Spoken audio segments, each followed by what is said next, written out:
might want to unmute myself.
Up. Wait. Okay, yeah. I had to double check to make sure I wasn't, because that happens a lot. Anyway, hello everybody. Hey Azure, hello hello. Hey Dio, hello hello. Hi Chicky, hello hello. Hey Lorenzo, welcome in, and hello hello. Hello Rai, hello hello. Sup? What's good? Everything's good. It's Friday. It's Friday. But hello everybody. Let me not be so can I get closer? No, I can get farther away while blocking chat.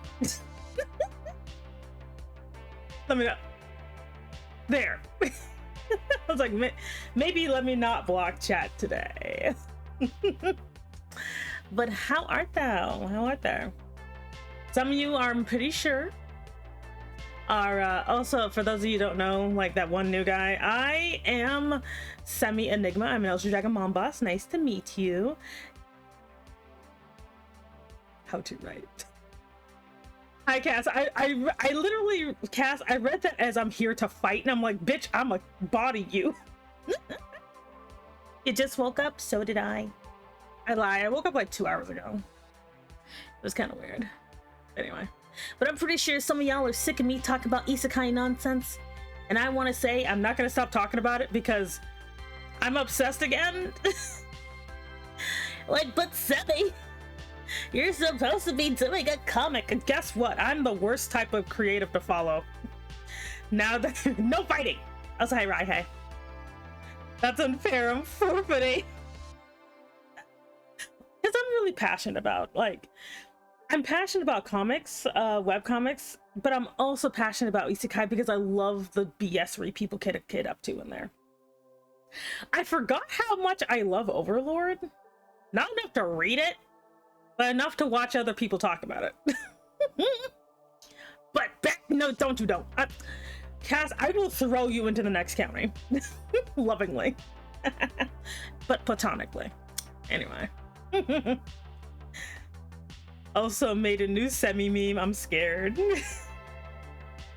I swear, like Azure is like the meme. Like Azure and like Cass make so many memes of me at this point. Anyway, but yeah, I'm just like, oh, you already DM'd me. Let me take a look because I can look on my phone. Let me close all that. Let me see. When did you do this? Oh my god. I so know you. Oh my god, this is so cute. Wait. I gotta show everybody. This is so cute. Oh my god, someone else is doing the good meme today. Anyway, but Dio, I'm very proud of you as my #1 employee, my employee of the month, and my #1 suck up. You are my favorite employee because you never question me, you never doubt me, and you believe all of my lies. And that is why you are the goodest boy. Pat pat. Hey there, Brooke the creator. Hello, hello. Welcome in, welcome in. Oh my god, he's already borking. What? I'm not your favorite employee? AJ, real talk. I love you, but you question me. See, remember chat, if you want to be like Dio, if you want to be the best possible employee, you must obey me, you must listen to me, and you must believe all of my lies.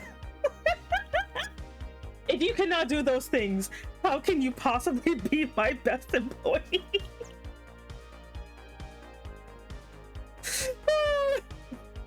Pretty lady alert. Oh, thank you. Gaslight gatekeep girl boss that too.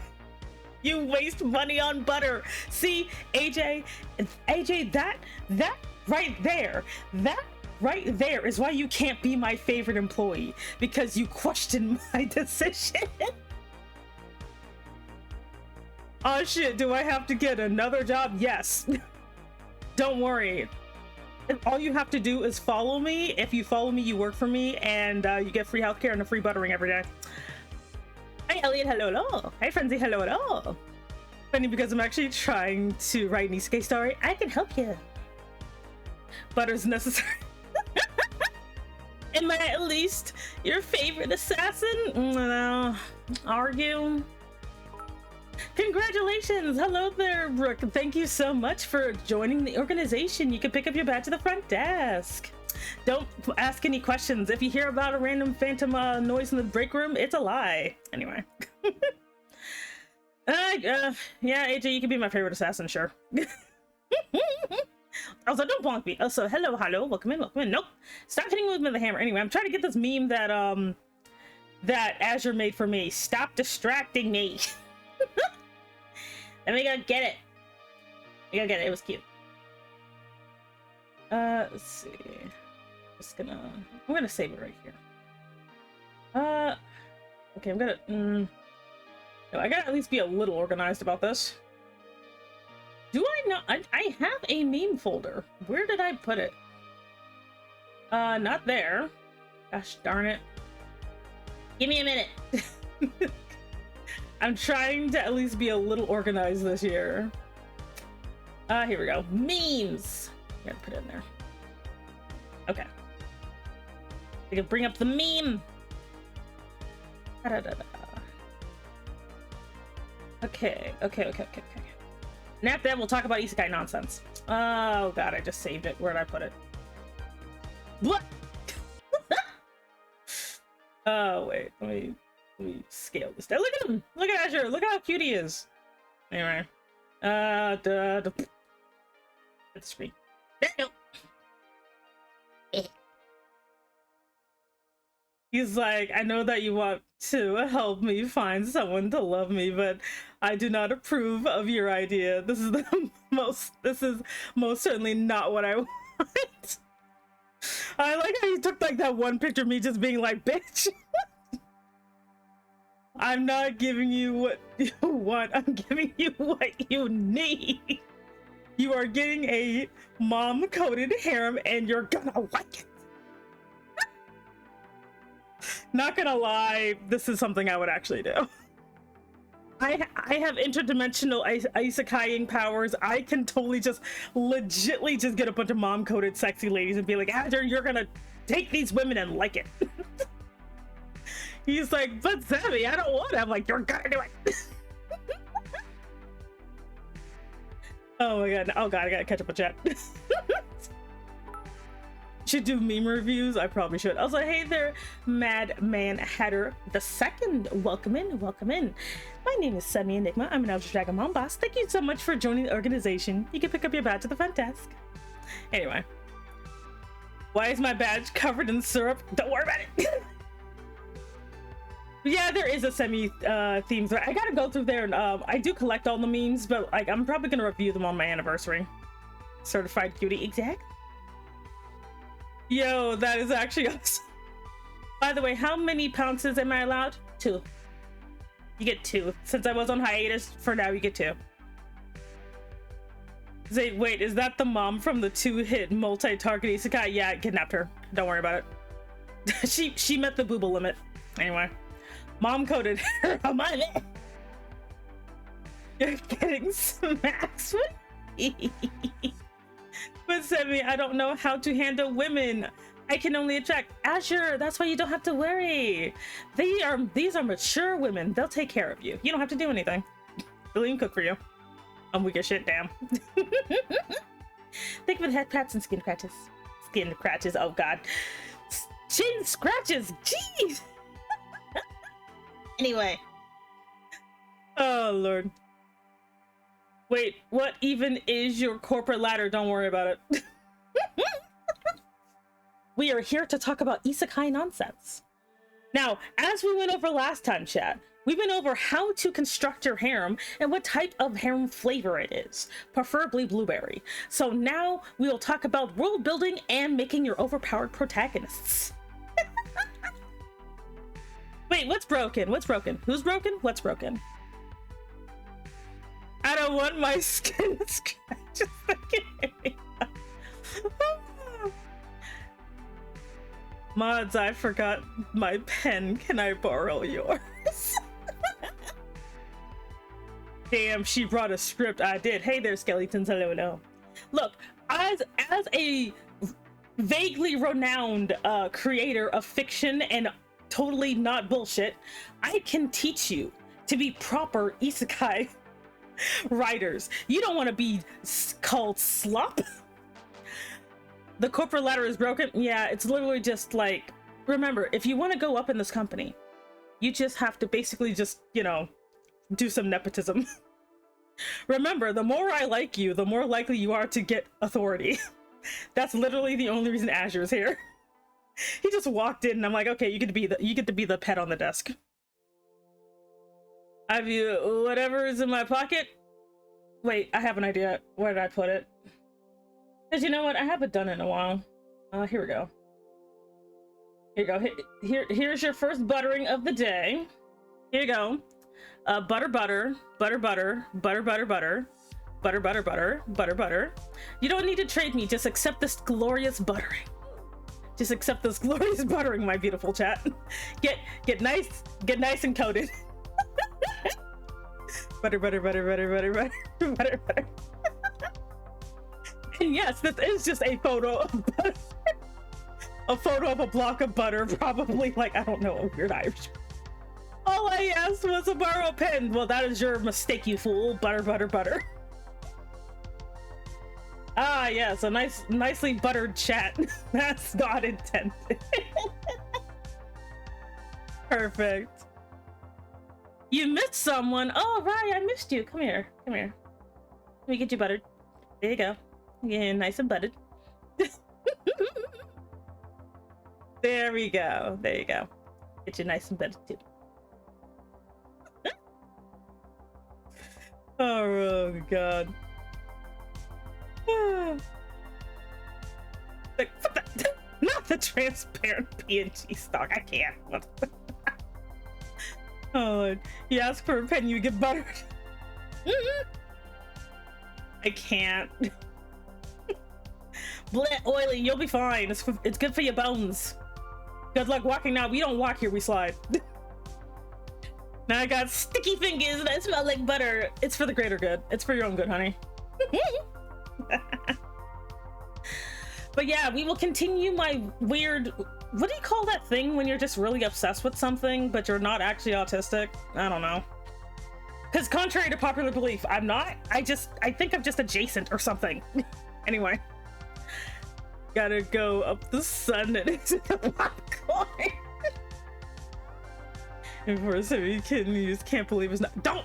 We don't use margarine in this house. You know that. I just got here. Is it? Wait. Is it still called a hyperfixation even if you don't have the autism? Hey there, bell pepper. I walk in and got pelted with butter. What the fuck? It's for your own good.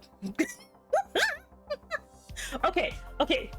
Then yes, I am currently on a hyperfixation about isekai, I guess.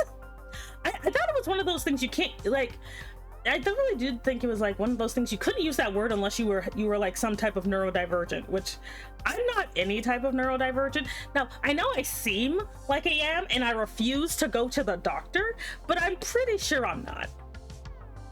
What do you mean, oh honey?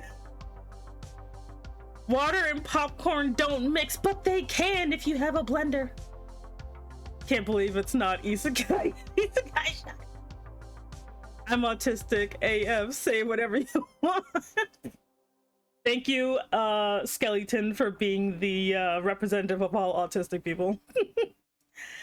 Just got here and I am now all held up against my will. You know what? But it's for the greater good. Being well buttered every day is totally something that's supposed to happen. Anyway.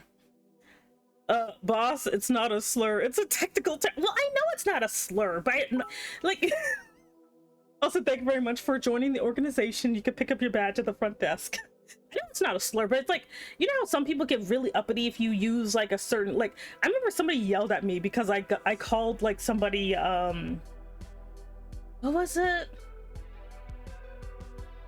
like kind of like how someone got mad at me because I was saying the word twink even though I didn't. Like, we're not going over the twink thing again. But someone said, you can't use twink. Twink is only for gay men. And I'm like, what? I thought it was a descriptor. And they're like, no, it's only for gay men. I'm like, oh, okay. And then someone's like, no, it isn't. I'm like, I'm confused. I'm so confused. It's either brain rot or hyperfixation. I thought brain rot is only for kids. I don't know. See, water and popcorn. What are these combinations? Don't worry about it. Dang it, Cass is like the king of quotes, I swear to God. I eat the badge, thanks. There you go. Now you can scan in anywhere. Isn't twink a body shape? I don't know. I don't understand kids these days. They're making up random stuff and I don't know why. I've only had one person say that to me myself. Oh man. I mean, like, I've seen them, but like I always thought it was a body type too, but apparently some people are like, no. And I'm like, okay. Can't use twink, it's a description for gay. Whoever said offended was offended, was twink and didn't want to admit it. Man, maybe. I don't know. Hi, I call you hexagrams, but hey hexagrams, how you doing? You've been streaming at, yeah, I work in the evenings now, so I have to stream in the early morning. So I have to stream early, yeah, that's all. So this is gonna be more or less my normal schedule unless something changes. Don't worry, Buzz. I know my job title. Oh, what is your job title? Jeez. Thank you so much for the gift to subscribe. I greatly appreciate it. Thank you, Dio. See, Dio being like the what do the kids call it? The sheep. Look at him being the sheep right now. Look at him. It's being great. You can rot your brain at any age. Grandmas do it. Turkish telenovelas. I thought twink was a sweet like chocolate. Oh, I don't know. No, that's all I know is Twinkie, which is a food. So I don't know. Hey, Coco Casta, hello. Semi's Gen Z slay displayer. If the person who says twink is for gay men under the age of 18, please go off the internet. Oh, so it's not that. Okay. I don't know. Hey, Pass hello. Welcome in. How are you? And part-time janitor. Oh. Hey, King Malcolm. Hello. Welcome in. Never mind. Yeah, Twinks and Twix. Yeah, Twix is a candy. What we do today? Today we are talking about Isekai because I am hyper fixated, apparently, on it. So that is what we will be doing because I am writing an Isekai novel again. First time being called sheep. You know, the kids keep saying like, oh, they're the... Oh, wait, sorry, wrong animal. The goat. You're a goat. Like, Elliot's a sheep. Anyway. Brooke, what is success? Those are obviously numbers. Kids these days and their slang. Look, I don't understand half the stuff they... I was somewhere and someone's like, oh my god, that's such het slop. I'm like, het what? Het what? How? Okay, kids. All right, sure. Everything's slop now. I don't know. Gotta get food. Any recommendations? Pizza. I'm a goat. What the fuck? Semi-race? Oh, well, yeah, you are a goat, aren't you? I thought you were just walking carpet with hooves. Sheeple semis, Sheepy follows, goat is the greatest of all time. God damn it, I don't understand these kids' slangs. Just, kids keep mucking up weird stuff. This quality slop, people only like it if it's good. Ah, damn, not the quality slop. What is that? Oh god, it was this hype train nonsense. Children, it's too early in the morning for this. It's too early in the morning. Anyway, we're gonna keep that at level 1 because I don't feel like dealing with it. Anyway. I'm pretty sure, oh wait, no. I spent all my food money on plushies and nightmares before Christmas. Oh boy. Pretty sure how much the humor in is 6-7 is just, it doesn't make any sense. Yeah, that sounds about right. This is why I'll be your interpreter. It's like, hello, my name is Brooke the Creator. I'll be your interpreter today. Microsoft got bullied so much from being called Microsoft. I'm so tired. People, IIRC, whatever the crap that is. It's about those that see propaganda. It's like, everything here is true. I'm not gonna say anything because I live in America. Anyway. Yes, it is back in 20. Okay. Is if I remember correctly. Why? Can't you just be like, as I recall or as I recollect? But it's like IIRC. I'm like, what the fuck? Y'all keep making stuff. No, it isn't. Shoot, I could go for some pizza right now. I might order pizza later. Yeah. Speaking of Isekai nonsense, I was working on my Ooh, yeah, pizza too. Nice. So I was working on my not the y'all the goat. But I was working on my novel, right? Because I kind of go back and forth between writing prose and writing an outline. So I was reworking my outline. So I actually figured out the reason I had to kind of vanish an entire village, because originally when Stella, my main character for the Isekai story, she's beautiful and very stupid. But she's also hot, so that's all that matters. At first, she basically encountered this small village, but this village has been a pain in my side for years now. Using you as background noise, and my brain almost rested while cleaning off a sticker. I do have that quality, don't I? Gen Z translator is a part of the HR department at this point, might as well. But yeah, so this town legitly was a pain in my side because the issue was she would go to this town, do them a favor, and then just never go to this town again. Now, if you are writing a story, especially an isekai story, a lot of isekai stories have this problem. Again, not all of them, but a lot of them have this problem of your main character being a fixer of things, where there'll be a random problem, and then suddenly your main character is the one who has to fix it. And I made the mistake of doing that. Oh, yeah. Oh my god, is that Shinji? Is that Shinji? Oh my god, it's my Shinji! Hi! How are you? Hi, Sir Dan. Hello. Oh, it's me! Oh my god, now you're doing Shinji. How are you? Shit, I don't know how to shout out again. Cass, shout out Shinji. I know you're over there. Stella being one of my favorite. Oh, I love Stella. Stella's stupid. Thank you, Cass. Sounds like the life of an older sibling, yeah. Just make them klutz and ruin everything. Then, well, like, damn, can't believe that shit. I love you, Cass. The best thing, I think, like, Cass, I keep forgetting if you, like, you've been in this community so long, I think you actually followed me from somewhere else, but or you just showed up at the beginning. I cannot remember, but I know you've been in this community forever for some reason. Technically, Suno is also still around. He just only lives in the DMs. Like, Suno's just like, Sammy, I built a bench. Oh yeah, you followed me on Twitter. But there's actually this guy who followed me from another community.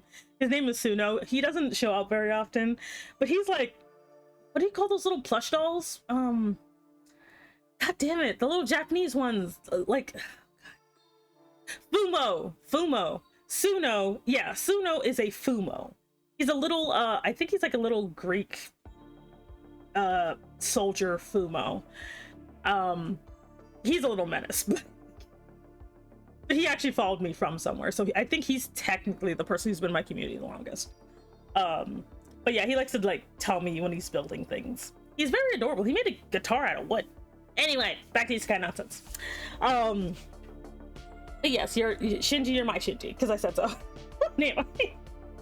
What was I talking about? Oh yeah, so this town writing wise was a pain, because for me, I like to make sure that if I include something in a story, I can call back to it, because I just like the idea of making things feeling lived in.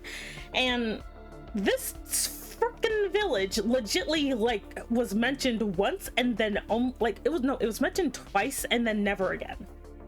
And I'm like, I don't like that. I don't like that because it feels very much like a missed opportunity. So I just decided I'm gonna disappear the whole ass village. So for the one guy who was in love with Grant, the 60-year-old man, he's dead. He's not dead. I moved him. I moved the villagers, just I had to kind of move them so they're not in the village anymore. But like when you're writing like a light novel, especially if it's an isekai light novel, it's very easy to kind of make your character seem like a hero by them just fixing problems. But which anime are we talking about? My anime. No, I'm writing a light novel, and I'm just talking about light novels in general. If I can think of a one that kind of does this, let me think. The generic starter town that never existed and never will exist. Exactly.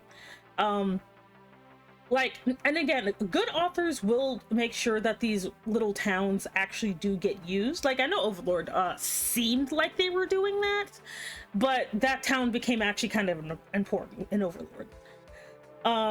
Yeah, Walden is still a thing. It's just Walden, as for those of you who don't know, Walden is literally a city I've made that's basically also half prison. My main character Stella, in one of her versions, was the warden of the prison. You know, I don't know if I'm gonna still have that happen or not. I do like Walden, because I just love the idea of it just being a half a fucking prison. Like, I made it in Teeny Blade, and I even made the little slums. I made these tiny little slums in Teeny Blade. Like, yes, you can make the ghetto in medieval times. I'm just like, I like traumatized Valkyrie with that, where I'm just like, Valkyrie, look, I made slums, and she's like, why would you do that? Poor Valkyrie, she puts up with my BS so much. So yeah, when you're writing like a story, it's it's like a way to be like, oh, see, look, action. And that's something I fell into. Now, again, if you can make it work, do it. But for me, it was not working. And the reason I made the town is I wanted to have a place that Stella could care about, you know? So when tragedy struck, she would feel something. But the problem is that the village became an afterthought and she never went there again.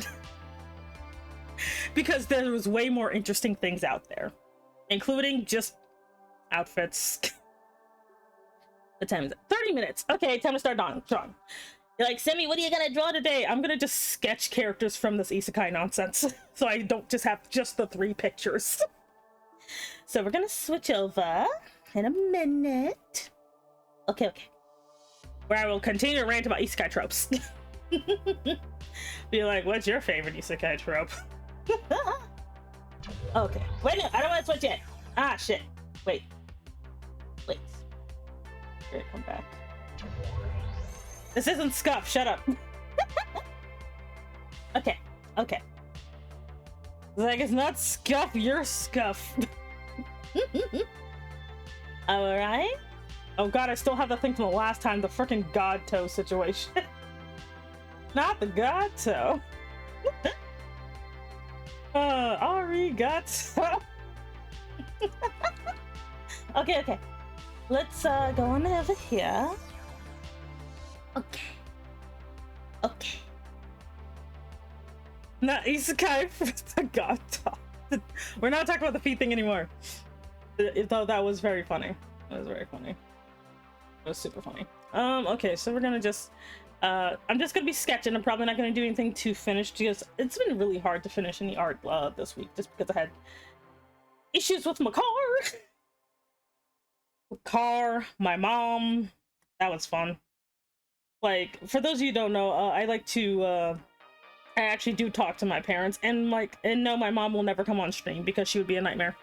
But like, oh man, I went to like, she's like, I need you to help me make a resume. And I'm like, okay, but you have a job. She's like, I want another one. I'm like, you can't have more than one job. And then it turns out I fell for her trap card because then my mom's like, okay, so like, I'm gonna sit you down and tell you my life story. And I'm like, not again. So I'm trapped at my mother's house while she's telling me her life story, which I was there for a good chunk of it. So I'm sitting there being like, Mom, act like I don't know who she is. Like, she act like I don't know what's going on. She's talking, and she's like bad mouthing my dad. And don't get me wrong, I love my father, but my dad is also a piece of crap, but he's not the biggest piece of crap. He's like just really lazy, but he still like takes care of us and stuff. Like, like, I love my dad, but he also just smokes weed all the time because he's just an old man. So like she's just telling me her life story, and I'm sitting there being like, I'm all like blank face, like, mother, I gotta go to work. And she's just like, you know, and then your grandma, and I'm like, grandma is the worst person ever, but okay. I'll tell you later. Hello, how's my favorite flashlight? How are you? Like, and I'm sitting there being like, mother. And so after like an hour of this nonsense, I'm sitting there being like, Mom, you know what you need? She's like, what do I need, Semi? And I'm like, you need a hobby. And she's like, what? I'm like, Mother, you don't need money. You need a hobby. You just want money because our family's crap, but like, you just don't want to be in the house because you're sick of Dad. Just tell Dad to drop you off at the bingo parlor and you'll be fine. And she's like, Sammy, it's not that simple. I'm like, is it? And I'm like, I explained the breakdown. She's like, actually, that makes sense. And I'm like, okay, great. So I like leave and I'm like, okay, so just tell Dad to drop you off at bingo and pick you up in 3 hours and you'll be fine. Like, and I just left. Oh, man. Like, I love it. My mom is like, if my mom wouldn't dox me immediately, I think you guys would like my mom. Like, it's just she would dox me immediately because she is also mentally handicapped. But she's like the most annoying kind of mentally handicapped, where she almost seems like she isn't until you realize like a few issues, you know? So she's like one of those high functioning mentally handicapped people, and I'm like, like, she's the one who she actually has a Jamaican accent, even though she's never been there because of a head injury. But that's her. So I'm just like, you would be so funny, but I cannot let you talk to anybody. Like I can't. Yes, a walled-in society where the prison is Semi's love and we are the prisoners. No wonder they say love is a cage. I can't. Good, how are you? I'm doing really good. I'm having a great Friday. I am having apparently those hyperfixations the kids keep talking about. So I have that going on. Hooray. You know, because I'm the hyperfixation on the Isekai. Watch out, everyone. She has those things. Oh. I actually have bottom teeth now. Before I didn't. Well, I've always had bottom teeth in my model, but I always hid them because they looked a little weird. But because of how big I open my mouth, it's a little bit more accurate when I do open, like when I am smiling, because I have a really big mouth. So I'm just like, hey. So I got teethy. Oh man. But yeah, I had to when I was like working on, I'm just like, and I'm not gonna do full bodies. I'm probably just gonna do like a bunch of like bust shots maybe. But like, I don't know, like, like that town though was like, and I'm like, okay, so I decided to look over, like, because I have over like 20 versions of this story, okay? Like I have over 20 versions of this, different versions of the same story. And so I'm like, okay, so obviously I need to figure out which version I'm going to do this year, because I do this every year. I do this. And also, hey there, Monsters Rule, hello. Didn't actually say hello, so welcome in. But like, so I'm like, okay, so I need to like figure out which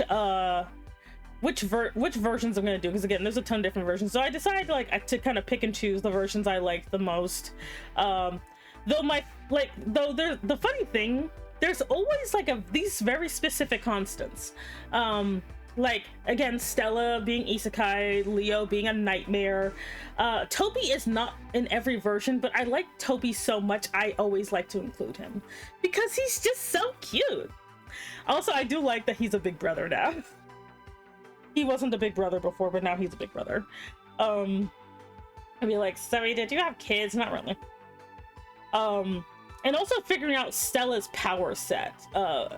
When you make your isekai protagonist, regardless of if they're overpowered or not, you really should figure out what their abilities are instead of making them up as you go along. I've done that, and this is just coming from someone who's actually done that, because again, I never post anything about my isekai story because it has been self-indulgent nonsense. But it is honestly good to do, to just figure things out. Yeah, I know, it's itchy. Technically, aren't we all Semi's adopted kids? Yeah, you are. Because I'm an old woman. Okay, I like that. Okay, yeah. But like, but yeah, so when I was like work on that, I'm like, okay, so how do I fix this? So some other constants are, you know, outside of Stella herself, which there's a billion versions of Stella. There's like, I also decided some story elements about Stella that I can't really use. I've decided to just split off into other characters. So I think I might just make it that the warden of Walden is still a woman, but it's just not going to be Stella, which will make things very funny. There's also another type that, because Stella's gone through some BS over the years. Like she's gone through some BS over the years. Okay, I'm gonna do that, and I think I'm gonna just kind of keep these as templates. Probably keep these as templates, actually, so I can move them as I like. But like, but I was like, I don't know, like there's like that version, and then there was like the version where she basically gets kidnapped by a serial killer. I think that version of Stella is not the worst one, but that version of Stella is the one who's had the worst time. Like Stella, like the one where she gets kidnapped by a serial killer was not a good time. Oh man, which I decided I'm just gonna take that version of her and just basically make another character with her, because I like the concept a lot. Because I do make a lot of times when I make characters, I make concepts first and then kind of flesh out the characters later.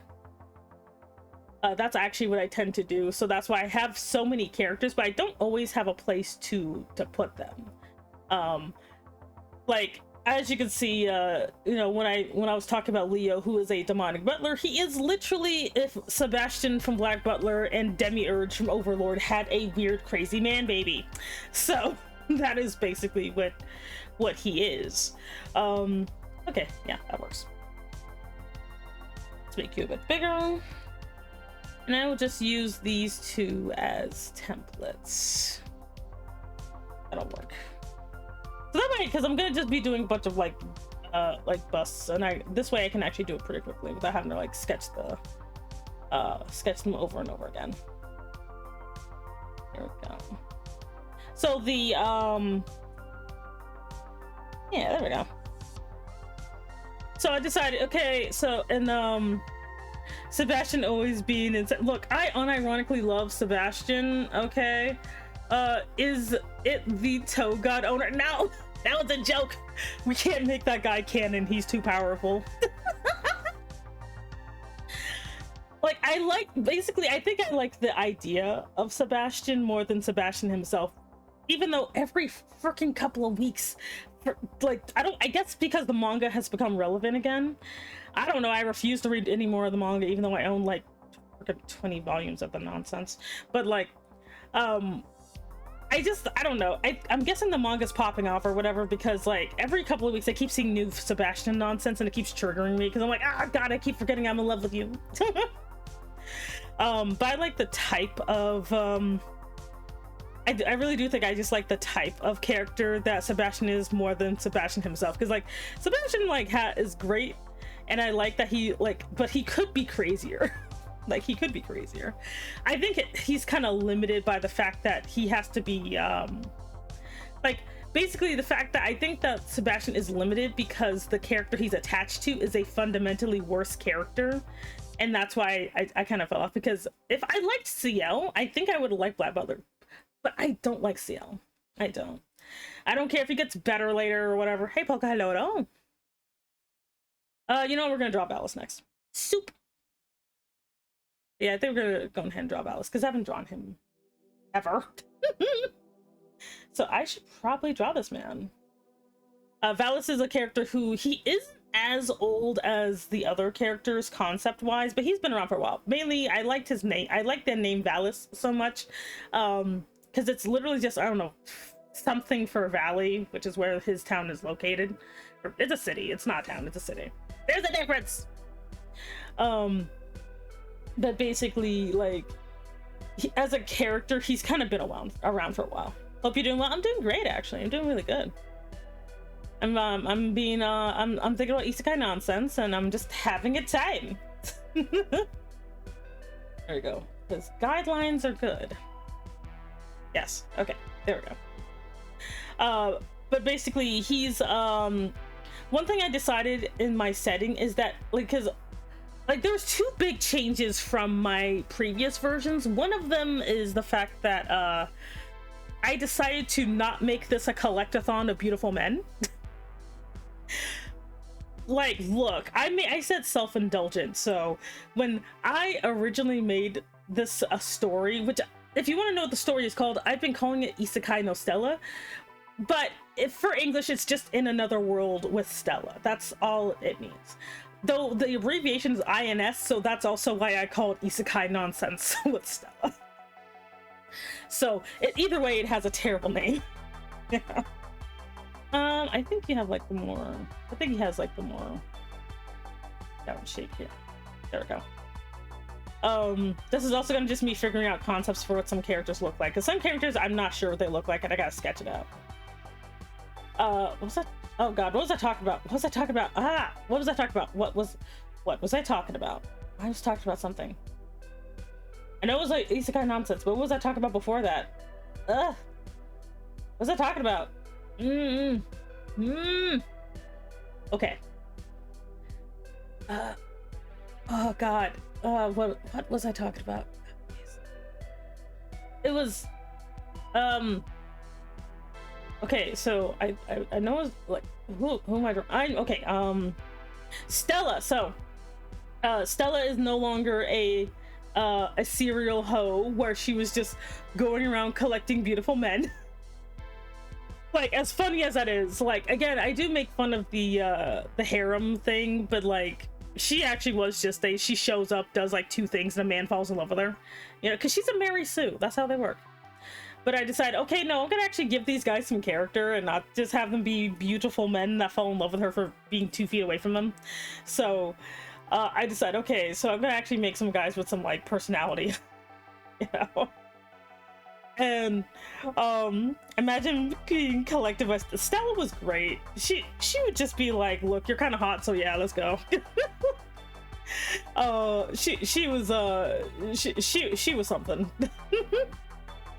But yeah, so So I decided, okay, I actually gave myself a no saucy, no spicy rule. So I literally banned myself from letting there be any spicy scenes in this entire story. Like, I'm just like, no, we're on probation, so no spice whatsoever. Everybody is friend zoned, even Leo, even though he is very dubious about that. Like, even Leo has to be put in the has to be taken out of the spice cabinet. We're gonna like, I'm gonna be good this year. Yeah, don't press X to doubt me. Shut up. But like, mainly because for me, I get very easily derailed when writing spice, so I'm like, okay, no, I actually want this to be have progress that isn't just in the bedroom. So that's the other reason why I'm like, okay, no, let's actually make a real story and not just a spice cabinet, you know. So I'm like, that's what I okay, wait, actually let me lock this so that way I don't actually end up drawing up by accident. So I'm like, okay, so that was a wholesome story. Got it, exactly, because I do want to, it helps me do some challenges. I'm betting Semi actually put all the spicy content in the secret folder somewhere. Don't call me out on it. Don't call me out on it. A spy. Oh god. Also, hello. Did I say hello to you earlier? I hope I did. Hello. How you doing? Thank you very much. Ah, my tea. You're just using all of your points, aren't you? I love whenever I like drink my tea, I look traumatized or angry. There's a folder that will never see. Yeah, I can never let anybody see what's in that folder. You guys will judge me because I'm very boring. Like, I am very boring in my spicy folder. The only spice I have is salt. Oh man, I would never judge. You say that, but everyone's like, oh man, she's got the juicy stuff in there, and I'm like, this is juicy as a freaking, like, this is about as juicy as a freaking raisin. Like, there is nothing even good in here. Like, it's all trash. Let's see, looks good, but like, I don't know, like, I actually wanted there to be a bit more to the story, because the best thing is about spice, you can always just add it later. It doesn't have to be the main reason for your story. What do you mean back to differ? So I'm like, okay, so I decide, okay, so we're just gonna be we're only gonna be wholesome in here, no spicy nonsense, because I want to focus on the story, because maybe some people can write objectively while there's spice involved. I can't. I get very distracted. So I'm like, okay, so we're not gonna do that. We're gonna be a wholesome channel here. You know, we're gonna take all the spice and put it in the basement.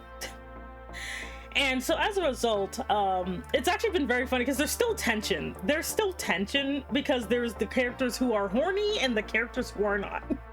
Like, Stella is actually technically just, she does find people attractive, but she's actually not really horny. Because she's my Mary Sue, so she's based on me. But like, she is surrounded by some of the horniest dudes ever. Like, Leo is terrible. Like, Leo is just like, he's one of those guys that will literally just trick you into bed. Like, and she knows that. So she has to be like, okay, wait, is he doing that double entendre thing again? Because he will legitly just figure out how to manipulate her into bed. And she lives with this guy. He lives in her closet. Oh god, not again. Oh wait, let me go ahead and save so that way I don't, lose track or whatever. Where is the folder for this? The folder for this is right here. Character concepts. Thank you. Yay, I save. How's this look? This looks pretty good. So I'm like, okay, so because of that, I decided the other issue I had, and I don't know if anybody else who's trying to plan any isekais runs into this issue, but giving your character a goal is really hard. You know, for me it is, especially if your goal isn't trying to be the Pirate King or something, you know, or to survive. If your character doesn't have the I just want to live or I want to be the Pirate King, it's kind of hard to give them motivation, especially characters like Stella, who isn't just especially because she's a female protagonist in the isekai. Female isekai protagonists are they're not hard to write, but they're very different from your regular slop. Mine already has a goal. Tell me about it. We're having a conversation. Tell me your character's goal, their name and their social security number. JK. But yeah, definitely give me their social security number. Don't do that. You might accidentally give somebody's real social security number. That's happened before, where someone just made up a random number and it turned out to be someone's actual social security number.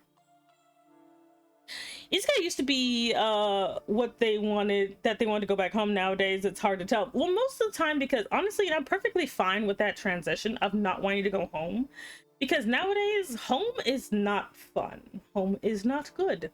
So just making it so these people just get to start over somewhere else, I don't think that's a bad fantasy to have.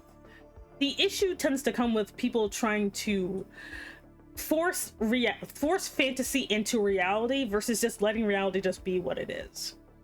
I think that's actually where the problem actually tends to come from, where people think that the stuff that happens in fantasy should be reality, and it kind of can't be. Now, I'm not talking about the normal shit, like people who trying to be like, you know, I'm trying to make waifus in real life nonsense. Mine's goal is to do the right thing to help people in a post-apocalyptic fantasy world. Nice. Oh shit. I keep getting distracted and like forgetting about my settings. There we go. Like, and to me it's like good, you know, but for Stella it was actually hard to figure out what kind of goal I should give her, because I also I do like the fantasy of her just not really having to struggle that much, you know, or at least not struggle in the traditional sense, because again, she's not a, you know, she doesn't really have anything to prove or anything, because again, I kind of base her off of myself. So I'm like, okay, so how do we fix this? How do we fix this? What kind of goal can I give her that doesn't feel contrived? Because the other problem is if you give a character a goal, you also have to kind of make sure that goal makes sense for the character. Like, for example, if I gave Stella the goal that she wants to, I don't know, be the queen of the country or some crap, she doesn't really have much of a real desire for that, other than it looks cool and she wants to wear a pretty dress. So she wouldn't really do anything to head towards that. Just got back from pizza. What did I miss? Me spazzing for like 15 minutes. We're trying to remember what I was talking about. But we're back on the Isekai discussion. But welcome back. What kind of pizza did you get? Tell me. So I finally gave Stella gave her a real goal. Which is, so for those of you who don't, let me actually just go ahead and pull them up just so you can know which characters I'm talking about, because I like showing off my art. Where are they? Here we go. So this is Stella. She's my main character. She's my custom OC, do not steal. So this is Stella. So she you can tell she's mine because her boobs are huge. So with Stella, she's her goal basically is, she was put into a magical coma by this idiot because he had separation anxiety. So she was put into a magical 1,000-year-old coma, or a magical coma. I got pepperoni and extra cheese with chili. Ooh, that sounds really good, actually. Sounds really good. So because of that, her main thing is she lives in a secluded forest called the Blackwood Forest, which is one of those dense magical places that can stay the same for forever, you know? She looks like you before turning into a dragon lady. Fun fact, Stella is an older character concept-wise. Semi as a concept is only about 3 or 4 years old. So that it's more like I'm based on her versus her being based on me. fun fact. I never actually considered having Stella as my VTuber though. I never actually considered that, even though now I'm like, that could have worked. Great artwork, another love the color choice, thank you. But basically so she's like a really old character. She's like truly like over 25 years old when it comes to concept. I made her like, she's not my first Mary Sue. My first Mary Sue is locked in a basement and I will never bring that bitch out. She is horrible. Like, because I made that bitch when I was like 14 and it shows. But I can't even, I even refuse to say her name. Even her name I don't even use. She's so freaking cringy. Like, I'm just like, ugh, God, the cringe. Let's see. There we go. What was I talking about? Shit. Not again! We'll go this one. Mine was okay, but thinking about it now, my McNeil was okay, but she was kind of a mistake. Like looking back, despite everything that happened, I don't think I'd actually want to be Mio as a VTuber, because she was me testing out a concept and I did not really like it. Like when I thought about it, like I prefer Semi overall, you know, just because it's a lot more fun for me. I don't know if I'll actually, like, I did bring her back for a little bit for a side story I was making, but it also just, I don't know, it felt like the one shot was as good as we were gonna get with her. Let's see. Here we go. Okay, that's a bit better. Here we go. But yeah, when it comes to Stella though, I ended up giving her because she was stuck for 1,000 years, she wants to kind of know what's going on, you know, with the world, you know? And so she decides she wants to explore the world, you know, and figure stuff out. And then she eventually like meets people and decides, now the other fun thing I did with Stella is I decided to make it that she's technically she's a magic caster, because I like magic casters, like I do. What am I doing? Like, she is a magic caster, and because I love world building to an absurd degree, when we left off last time, I was talking a little bit about the magic system, because I do have a magic system. It's still in the works, but I like magic systems that are pretty predictable, you know, instead of the guess what kind of power someone has type of system or anything like that. I like the idea of there being a combination of both. Yeah. Stella, she is basically, I say an alchemical mage, but technically I decide she's basically just an alchemist, but the way alchemy works in this world is different. Now, I do study alchemy IRL, okay? I do. And I realized that alchemy in a fantasy setting cannot be the same as it is for those who study it in real life. Hashtag no, I'm not a real life alchemist. I like to study magic systems for world building purposes, but some people be a little extra about that. Like, and again, I am pagan. So, but there's very much a distinct difference between my paganism and my magical studies. Like, some people like to blend the two. I do not. My magical practice and my paganism is not the same thing. Because my magical practice is fictional. Full metal alchemist. Happy I can't. So I decided the alchemy in this one would be, in this setting would be different. It would have to be. So for her, she is an alchemist, but it's more like she calls herself that, not like anyone else even knows what the crap she's doing. But yeah, she's basically a type of alchemist, which is a type of mage. The thing about mages is that what they do is they basically are people who do use magic. Now, some magic in this setting, which is Altaria, is Altaria is not the actual world, but that's what she calls it, because that was the game she was playing that was connected to this world. So, oh god, a hiccup. Excuse me. So, because the actual world is like Floresia, but anyway, like fluorescent. So okay, so I was just checking to make sure I was on the right there. And so for her, she's I gotta do the weird, yeah. Boop, boop, boop, boop. There we go. So a technomancer, not quite. Also, hey there, Dio. Hello at all. Thank you for the snacks. And so for her, she kind of uses a mixture of magic, basically, and she just calls it alchemy solely because it just feels like the best word to describe what she does, because she's a bit of a scatterbrain, that she does a bunch of things instead of just specializing in one thing. Like, she uses a combination of spells, plants, animals, materials, and all kinds of stuff to basically make things. More than anything, she likes making spells and magical objects. That's her favorite thing to do.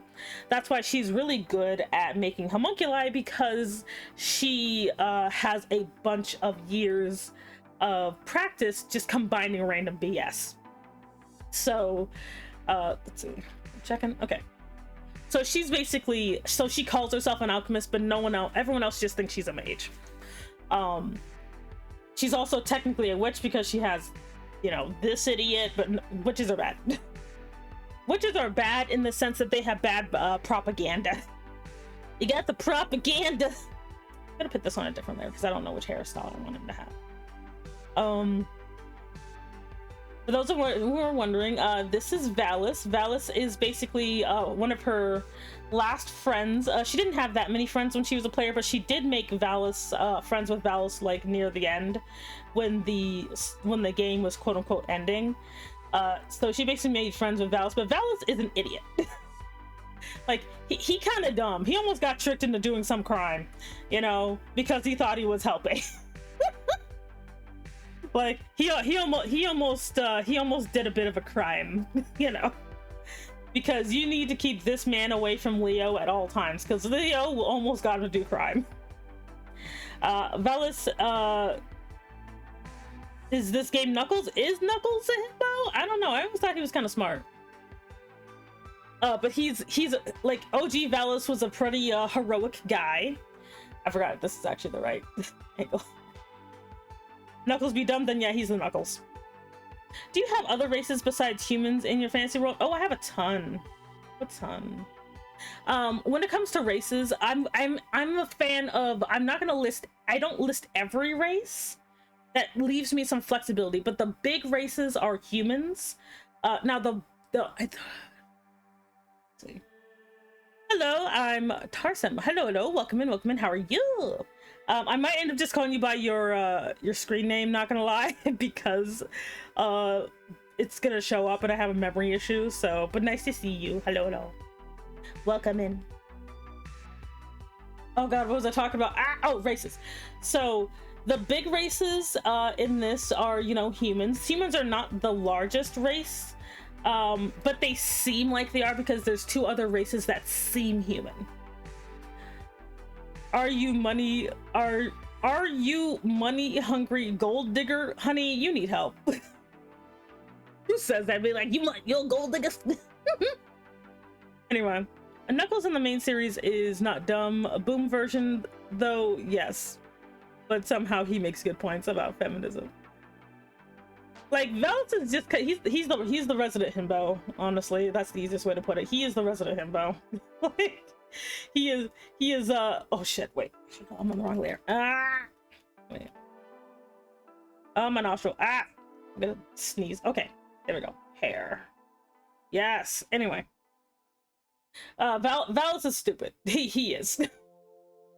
But he's also very kind, and he firmly understands, like, for the most part, that you shouldn't do anything to unconscious people, you know.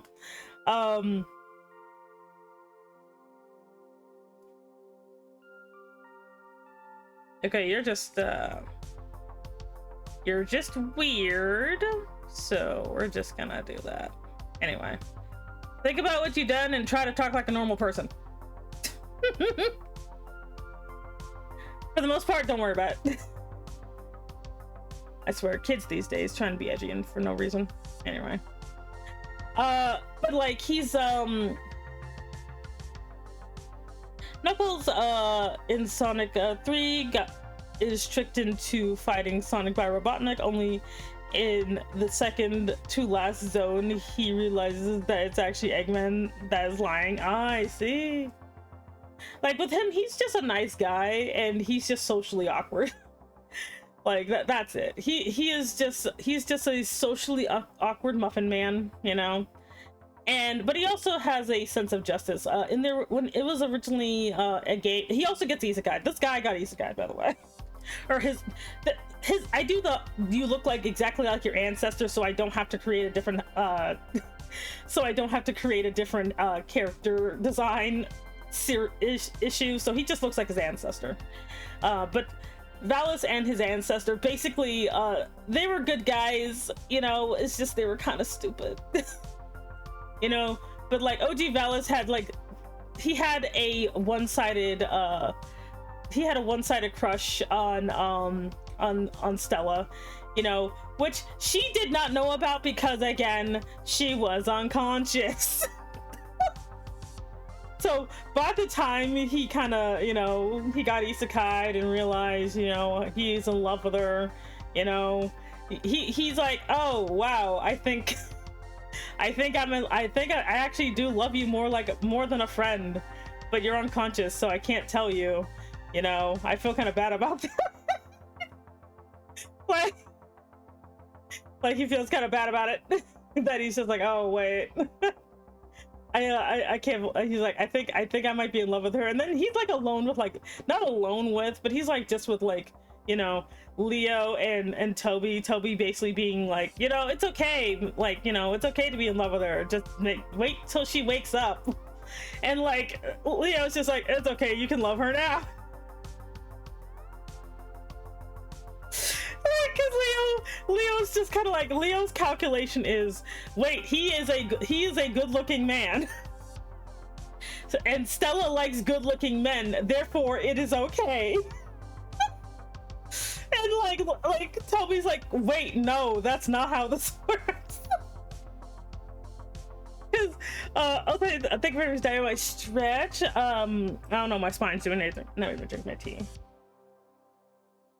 Because from Leo, like the thing is, Leo remembers every single offhanded nonsense that Stella said when she was a player. Now, if you are just playing a game and you just kind of talk to yourself or you talk to the NPCs, sometimes you can say some out of pocket nonsense. So this idiot is taking every single thing she has said offhandedly completely seriously. Good looking man equals fine, me emergency services. Nah, you're fine, you're cute. But like, so like kind of like, you know how like when like the NPCs from Overlord just take anything Ainz says at face value? Well, Leo basically does the same thing. So she's like playing this game and she's talking about how funny it would be to have a harem of beautiful men to surround her, and he's like, ah, I see. I will be on the lookout then. So while this bitch is unconscious, he's thinking, ah, this guy's a good looking man, he shall be the start of her harem. And again, this is just Leo thinking that this is a completely normal thing to do. like this is like literally like him just being like, ah, yes, this is normal. Like basically Leo's the type of person that Stella can't leave him alone with anybody because he will start a cult about her. Because Leo will be like, he's like, ah, you good looking man, would you like to join our household and be the pet of my mistress? And he's like, what? You know? And like Valis means well, he does, and I'm glad he didn't stick around Leo for too long, because he would have, I don't know how bad, that would have gotten pretty bad. Like that would have gotten kind of bad if he stuck around. But thankfully he did not. He went off to do hero stuff to try and figure out how to cure Stella's ailment of being unconscious, you know. But unfortunately he couldn't find anything, and he ended up marrying someone else, because I personally do feel like love is not one of those things you can really hold out forever. Like, how do I put this? My personal belief is that love is not a destined person, it's compatibility. That's my personal opinion. Like, though he still was in love with Stella, like, it's more of a result of her just being in a position to never really, you know, decline him properly, you know, so he still kind of held a special place in his heart for her, but he did fall in love with someone else who just won his heart, you know. Like, he fell in love with this nice human girl, you know, like she was you know, she was kind and everything, and she kind of reminded him of how like Stella was when, you know, she's not dead, but she might as well be dead, you know. And he falls in love with this other woman, but he still feels a bit guilty that he wasn't at least able to help out his friend, you know. And so he dies with that regret and accidentally curses his bloodline. Like, he actually just straight up curses his bloodline to be like, all hail the king. Oh no. Oh yeah, I got it. Okay, 1 second, let me get him. Ah, it's been a while. I think this is the first time we have King Dribble this year. Let me get him. Your Majesty, where the fuck are you? Where is he? Ah. I know he's in here. He has to be in here. Oh, there you are. Here you go, it's your boy. It's your boy, King Dribble. Look at him. Look at this chunky man. Look at him. Wow. So he's like, so you got this guy, he does ultimately marry someone else, but because he does feel guilty because he still does see Stella as his friend, you know, who's in a coma. So he does die with the regret of never actually helping her. So as a result, he curses his entire bloodline to figure out how to basically see her again, you know. That's it. He just wants to see her again, you know. Of course, this gets warped into something hilarious along the way where they all just kind of keep dreaming of this beautiful sleeping woman and keep trying to find her in the woods that are super dangerous and keep killing people, you know. So it's a curse. It's actually a curse. You know, like every couple of generations, some guy in their family will just fall in love with some random woman they don't understand and get themselves killed, you know. Just gotta add for 3 and 20 something girls who look like progressivism incarnate dance doing taxes for free in their living room. Also, they were animated for the most of the ad. That is so weird. What is happening? What is happening these days, man? There we go. Yeah, so here we go. We have the glorious Lord Valis. He is a good boy. He needs help. The best thing about him is that also, hey there, Lady Ace and Helder, Viri, hello, welcome in. My ass slap, ew. Now, the best and worst thing about the current Lord Valis, or any Lord Valis actually, anybody who basically gets the memories or the weird attraction to Stella curse is also the rightful heir to the Sword of Valis, which is literally they see it as a holy relic, because in this world, because of the stupid isekai nonsense of this guy isekaiing people, most of those people had top tier items from when they were players.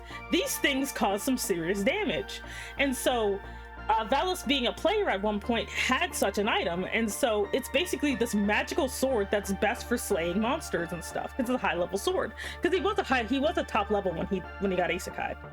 So most noble families, or people who can claim nobility, are people who are descended from. Is this a mono world? No, this is something I made up. But the thing is that most nobility has something like this in their family. Who is the fantasy Fabio looking guy? This is Valis. That's his family name. I was like, triple hello. I believe this is Antonio Valis. Original Valis was just called Valis, but this is Antonio Valis.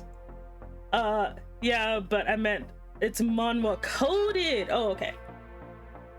But yeah, so he's let me turn this off for a sec. Okay, there he is. So he's what was I talking about? Oh, so not all, but most nobility nowadays has someone they can basically trace back to basically being a former player that got isekai'd by this idiotic demon. So Valais, the reason he even became a lord in the first place is because he saved the region from a cataclysm monster that was released by a demon lord. And yeah, so this is Antonio Valais. So this is the current one, but he looks just like the first one because I like them just being clones of their ancestors at some point. Like, not all of them look like this, but a lot of them do. And so he is the heir to the region of Valais, which is also a province, as well as I think he's like a duke.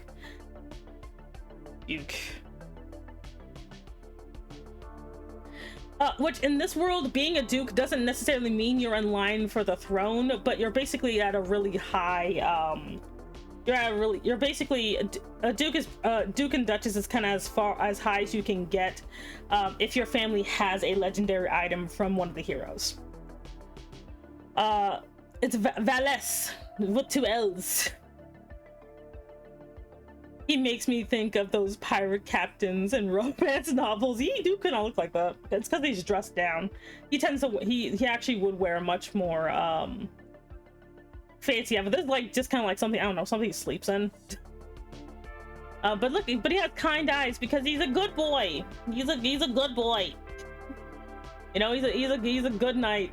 I believe his actual class was just fighter, so he was actually just really good at fighting in general. He wasn't like a paladin or anything. But yeah, he's a nice guy, and so as of now, that creates a problem where the heir to the one who's able to use your family ancestral weapon also has a tendency to get himself killed by going to some haunted woods where some random sleepy lady is. So the Valais family do not think this is a weird mental condition, not realizing that the bitch that they're trying to go after is real. The Valais family does not know that he's actually trying to find a real person.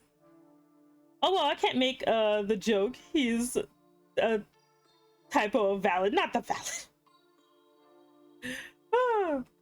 So, but yeah, he's, I think this, yeah, okay, so I could just merge these real quick, and I'm gonna just do, okay, so I'm just gonna do a quick coloring of these, so I'm gonna just basically do this. This is the easiest way for me to make concepts, is literally just do this. Like, that is the easiest way for me to do it, because I cannot be bothered. Let's do this. Black. There we go. Let's see. What do we, first things first, we're gonna go... Because I don't want to do too many, like, half ones here, so I'm gonna just do this real quick. Sleeping lady. Yeah, like, Stella is the sleeping lady. Like, a lot of people do not, because again, she's been asleep for 1,000 years, so a lot of people just see it as a legend and don't realize that she's a real person. They really think that this is just a weird mental condition that the Lords of Valais get, and they don't know what to do about it. Because curses are a thing. Curses are a thing in this world, and they really do think it's just something that they just get afflicted with. How long has girl been sleeping for? Like, it's over, I say over 1,000, but it was literally 1,716 years. So it's been a while. It's been a bit. The back pain of going to send her to another coma when she wakes up. I can't. But I think I'll just try to keep everything on one layer for this, actually. Oh god, one layer challenge for the coloring. Oh god. I know what color his hair is, but let me see. I think, well, let me do your skin color first. He's a little bit yeah, he's a little bit of a tan. Where are we adding a dribble? Emotional support dribble. Okay. Emotional support dribble. Is it you? You know, we're just gonna use you. Give me. There you go. We'll stick you there. We'll stick you there. Anyway. Why can't a leopard hide? Because... Oh, he's like, get out of here! Anyway, so, so Stella, and it's a magically induced coma, though, like, Leo, this guy has, Leo has been, like, you know, every day, you know, taking care of her body, giving her a bath, and taking care of her hair, and not doing anything illegal, because this guy is constantly making sure nothing weird happens, you know, because he can't trust him at all. But, like... You know, so, but yeah, like, curses are actually a thing, because this is a high fantasy world. This is not one of those, oh, magic is, you know, no one knows about it. Not everybody can use magic, but everybody knows about magic, you know. So it's, because I think it's kind of weird when you have a high magic society, but no one knows what crap is. Like, you know, so curses can be a thing. Not all, like, and magic is not, it's one of those things I don't have, there's not a lot of BS magic, as in the, you know, or at least for me, BS magic. A lot of magic does kind of have to make a little bit of sense for it to be usable, in my opinion. So that's how it is in this world. So in this world, they can't just cure, when it comes to a curse, you kind of have to know where it came from and how it got there.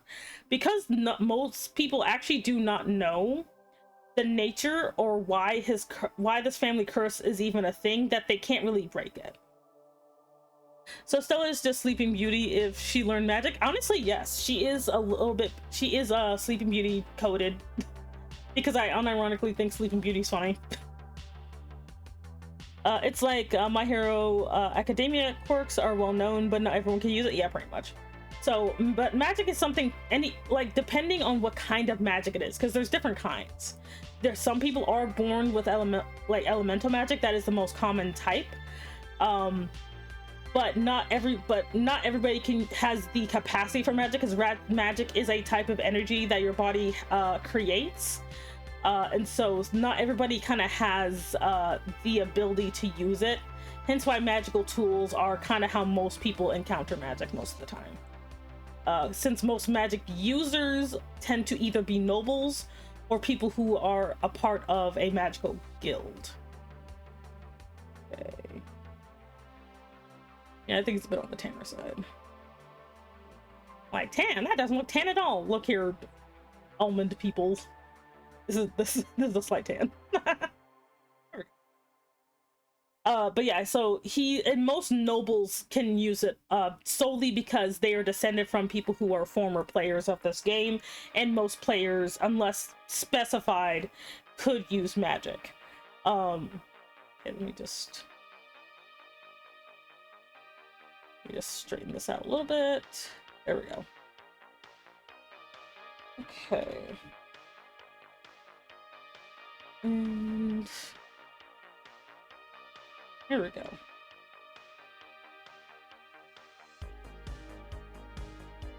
Yes. Okay. But anyway. So that's basically kind of how, like, and when it comes to magic itself, it's very much a, by this point in the setting, because again, this has been a while, so some people, magic used to be a bit more innate, but now it's not, especially for humans. Humans themselves are a very complicated case, like other, like, races like elves, because elves do exist in this world.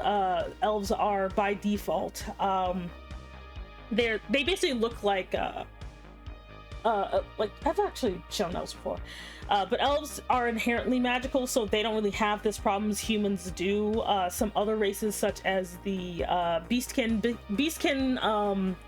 they're just called that, but there's two types of beastkin. There's the ones that are from the beast continent, and then there are those who are just a mix of humans and beast folk, which beast folk and beastkin are not the same thing, even though a lot of people will lump them into the same category.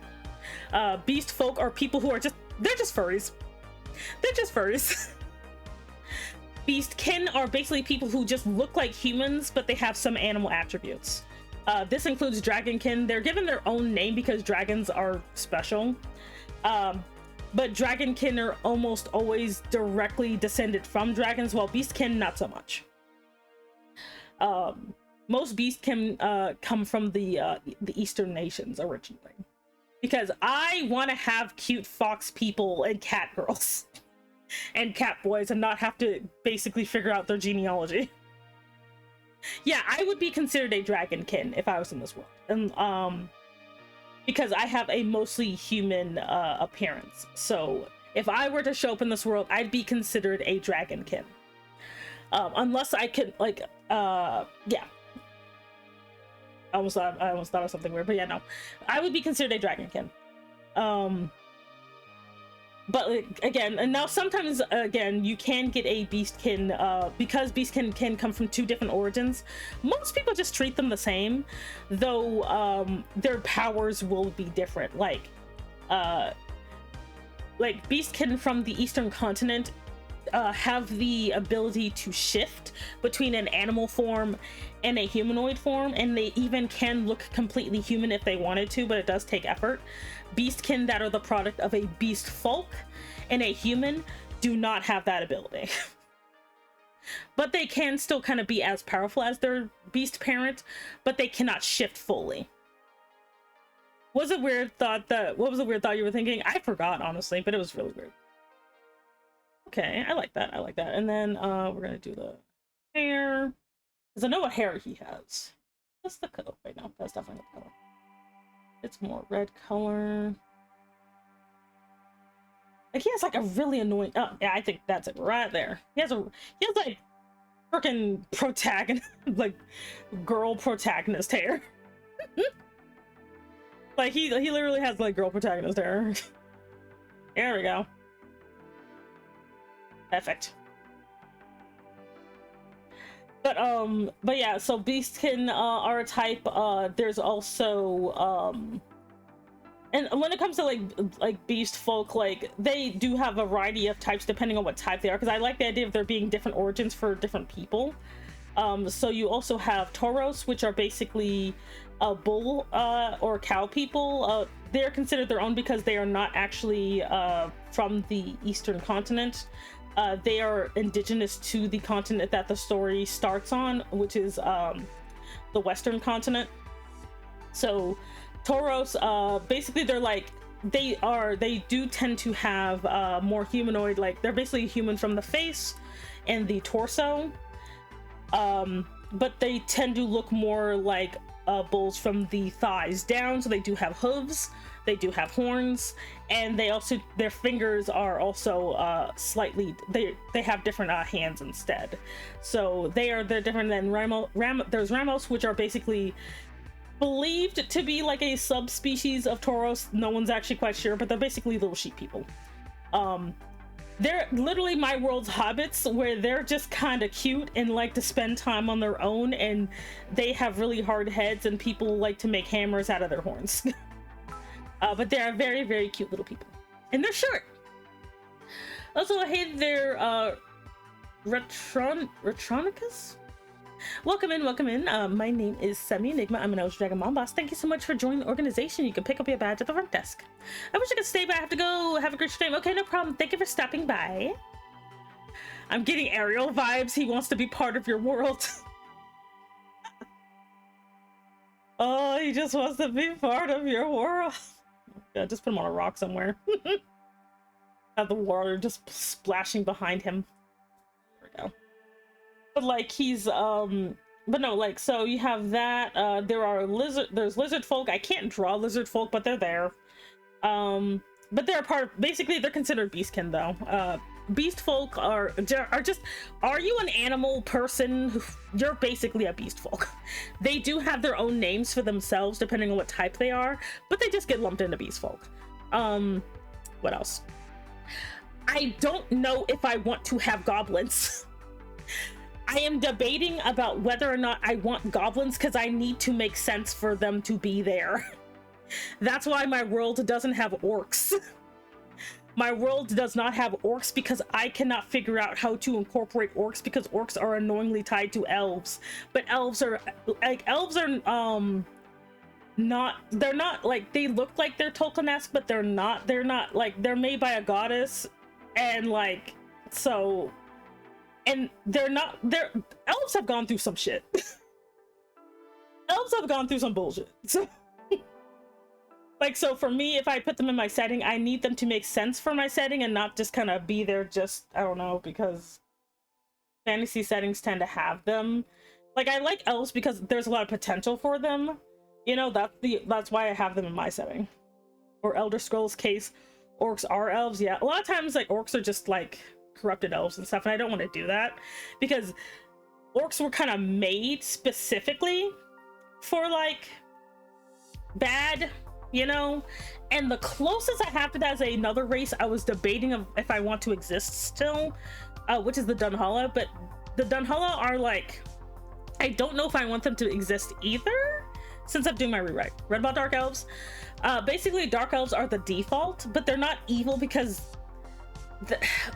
I can't really make just you're evil because you evil, yo. I can't really do that. Now, prejudice exists, but I can't just make it that, oh yeah, this race is just evil because, you know, outside of humans, I guess, I don't know. So I can't really, like, I just can't do that. So for but yeah, dark elves are basically just elves with dark skin, are actually the default elves, and every other elf is actually a spin-off of them. So there are elves in the far north who are they're called snow elves just because they look like that, because they live in the snowy regions. But they are, like, more of a minority. The biggest mass majority is dark-skinned, light-haired elves.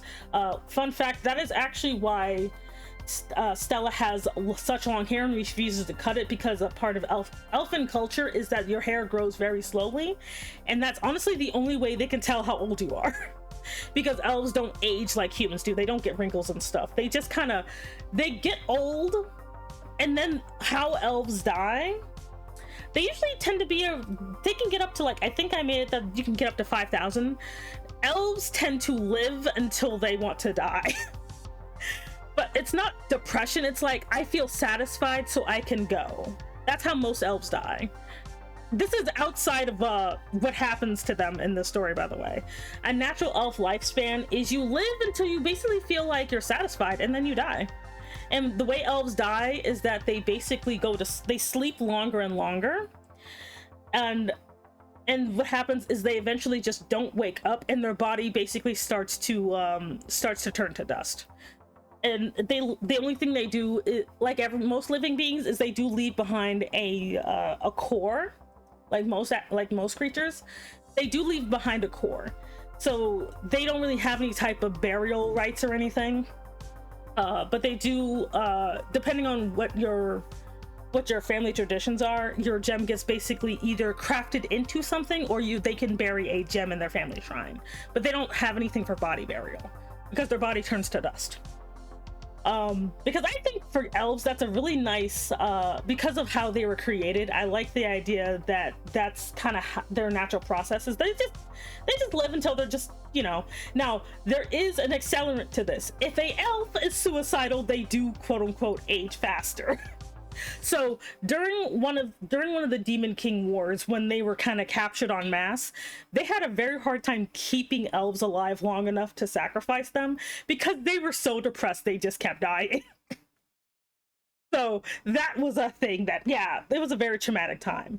It was something that literally caused their goddess to notice because of how much it was happening. Because with her, she created the first elves, and when you in the way gods work in this, or at least most of them anyway, is they're so big and vast and powerful that you have to do a lot to notice for them to notice. Otherwise, they're just kind of doing their own thing. So when she noticed that her beloved creations were being basically murdered and or like just fading away en masse, she basically asked her sister to do something about it. Which, her sister is like the most fearsome, not the most fearsome, but one of the most fearsome goddesses in the pantheon, because she's the sun goddess and she's also the most involved with her people. You never want to mess with her. She's the reason that the Cleaved Sea even happened. So yeah, I just like the idea of making my gods like this. But yeah, like elves went through a time. The only reason it was not worse is because dwarves exist. Because in my setting, dwarves were created by a very lazy guy, and after they got adopted by the goddess of the elves, they basically decided to make their own culture, because they have their own they have two gods. They have their original god, which is Bel, and I forgot what his daughter's name. They have another they actually have a goddess who's his daughter. But they have like two major gods. They have little gods, there's like minor gods, but these, I'm just talking about the big ones because I like the idea of they're just being gods of whatever. And so for them, they're because of this entire situation, dwarves are very protective of elves, like at least in the northern nations. The ones who never got to know elves they're kind of neutral, but most dwarves do not hate elves, but there is a small group that do, but they're very far underground, and they're cyborgs. So because they follow their original god's beliefs that we have to hate elves because he told us to. like the elves didn't even do anything, they're just kind of there. But like they're like, well, our god says we gotta hate you, so we do. And they're like, I mean, okay fam, all right, you know, whatever, you know. Because like the elves were there first. Let's see.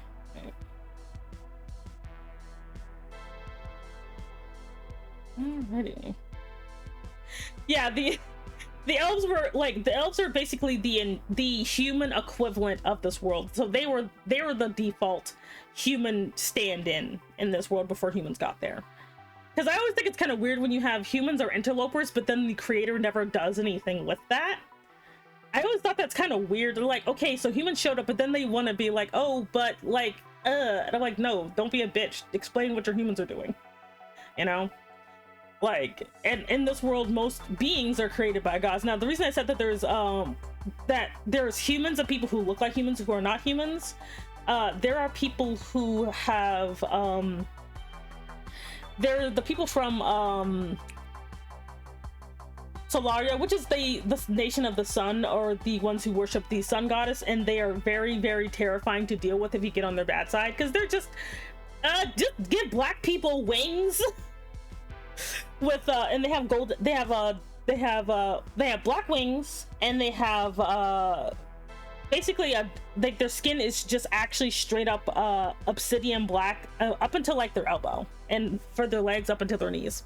But they're basically magically one of the most powerful people in the world, just because their goddess is OP as hell.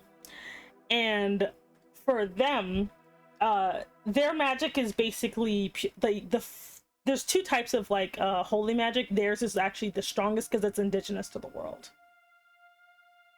Like so it's kind of like, because again, I like their idea of there just being multiple things. So there's holy magic, but holy magic there's the eastern type and the western type. The western type is from Solaria, and the eastern type is from Solaria. The western type is from the Church of Illumina, which is basically, I don't know, fantasy Catholicism, because Catholicism is cool, but not if you're in it, I guess. I don't know. Which, like, don't even get me started on the freaking church, because the church is wild. Like, the church is wild, because obviously not all of it is bad and corrupt or whatever, because I think that's a bit disingenuous to make it that, oh, you know, oh my god, that, you know, I got spanked in, like, you know, Sunday school, so I'm gonna make any fantasy church bad. And I'm like, no, that feels kind of bad. That feels kind of annoying to me. I don't want to do that. You know, like, the church does do some good, but it also does have some flaws, which I do like the flaws that I gave it. Now, what eye color do you have? So, quick question. I know you said like Sebastian. How do you feel about Alucard Helsing, who basically is an unhinged vampire version of him? They kind of look like. Honestly, I don't really know, because I got into Helsing when I was younger, but I don't remember very much of it. All I know is there was some butler guy with, like, I don't know, threads or something, and police girl boobs. Like, I don't like, and I think I also like it was at the time where it was like fan translations were super bad, so I don't really know enough about Helsing to know if he was a good influence or not. a fancy church that isn't totally evil, almost like there's a few bad apples and the religion in general is not a problem. Gasp.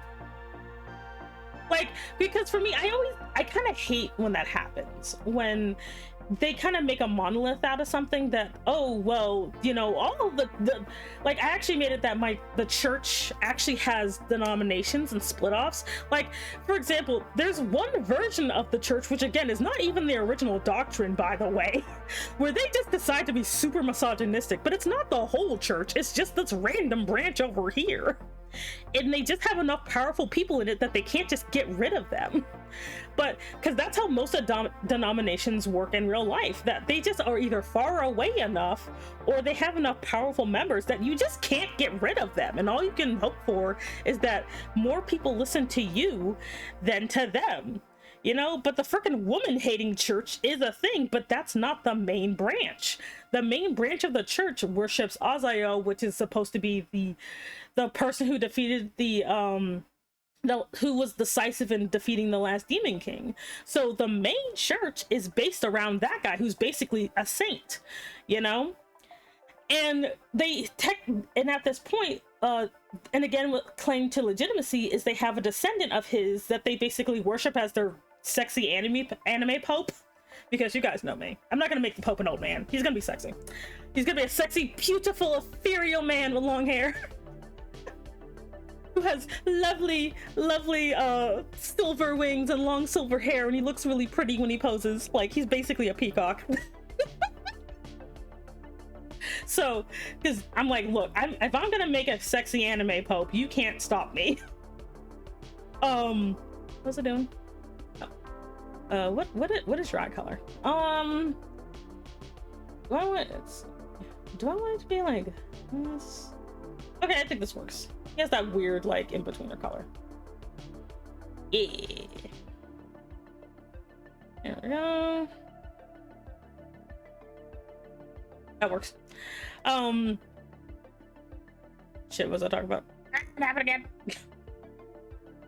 But no, I'm like, no, I want there to be, like, a little bit more nuance there, you know? But that, again, that's just me. If you don't want to have nuance in your story, you do not have to. You could be as whatever as you want as your story, you know? Timmy's world is filled with sexy men and wholesome stories. There you go. Hey, Vivid, hello at all. I'm here to exist on my lunch break. Welcome in. There we go. But I feel like, you know, I like the idea of there, because again, it hits better when dramatic stuff happens when there's some nuance, you know? Like, I don't want to, like, even though, yeah, like, technically humans are quote-unquote evil, but not all of them are in my story. Like, not, like, because your average person is a human, so I'm not gonna, like, be like, oh, the humans are just, like, I hate when they have the, like, oh, all humans are just racist. Like, not even, like, the normal racist, where they don't want to serve you dinner. They're, like, the weird kind where they see you in the street and they want to actively murder you, like, that bullshit. I can't do that.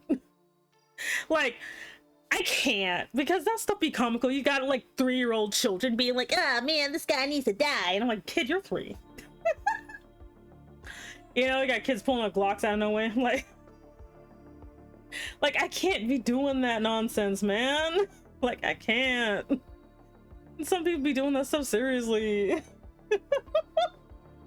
Like, I can't. I'm like, no, like, I mean, you can have, like, maybe 2 people like that. You can't have, like, an entire town, you know. Like, you know, like, Marvel humans act sometimes in the mutant universe where it doesn't matter how good you are, they so racist that they refuse to even be helped by you. Like, I can't be doing that. Like, I'll be, like, sitting there being like, bitch, this guy saved your life. What are you doing? She's like, I'm the stinking mutant. I'm like, oh my god. Like, I hate that shit because that makes it they look stupid. They don't even look like, it just looks dumb. It just looks freaking dumb. And I'm like, it pisses me off because I'm supposed to take this story seriously, but everyone's just being mega racist and not like they're being racist to the point where they will get themselves killed, you know? Most people don't do that. I'm not saying hooray for racism, but I'm just saying if you're gonna put in your story, don't make it comically weird. But maybe it's too close to home. They're like, oh man, this guy acts like my dad. Like, I don't know.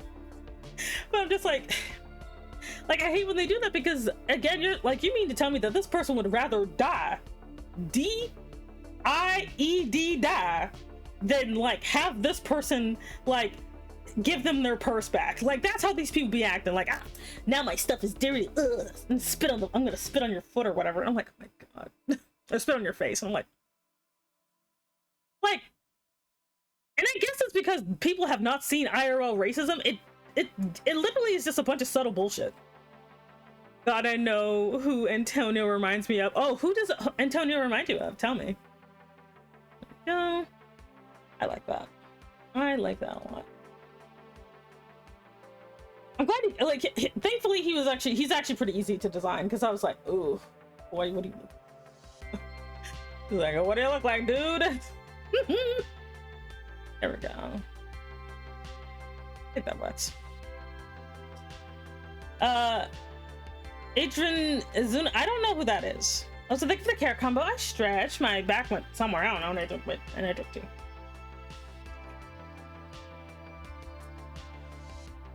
Oh, fun fact. Some guy on YouTube yelled at me because I was talking about my elves, and they said I was culturally appropriating elves from Tolkien.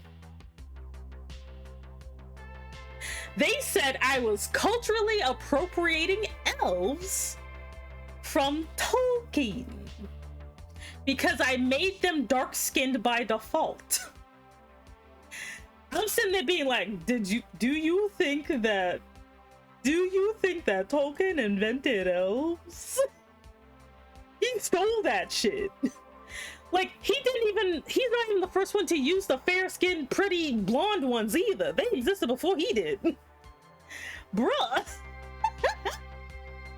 And then I'm like, I don't know if anyone else told you this, but elves aren't real. What? Like, I ain't appropriating shit.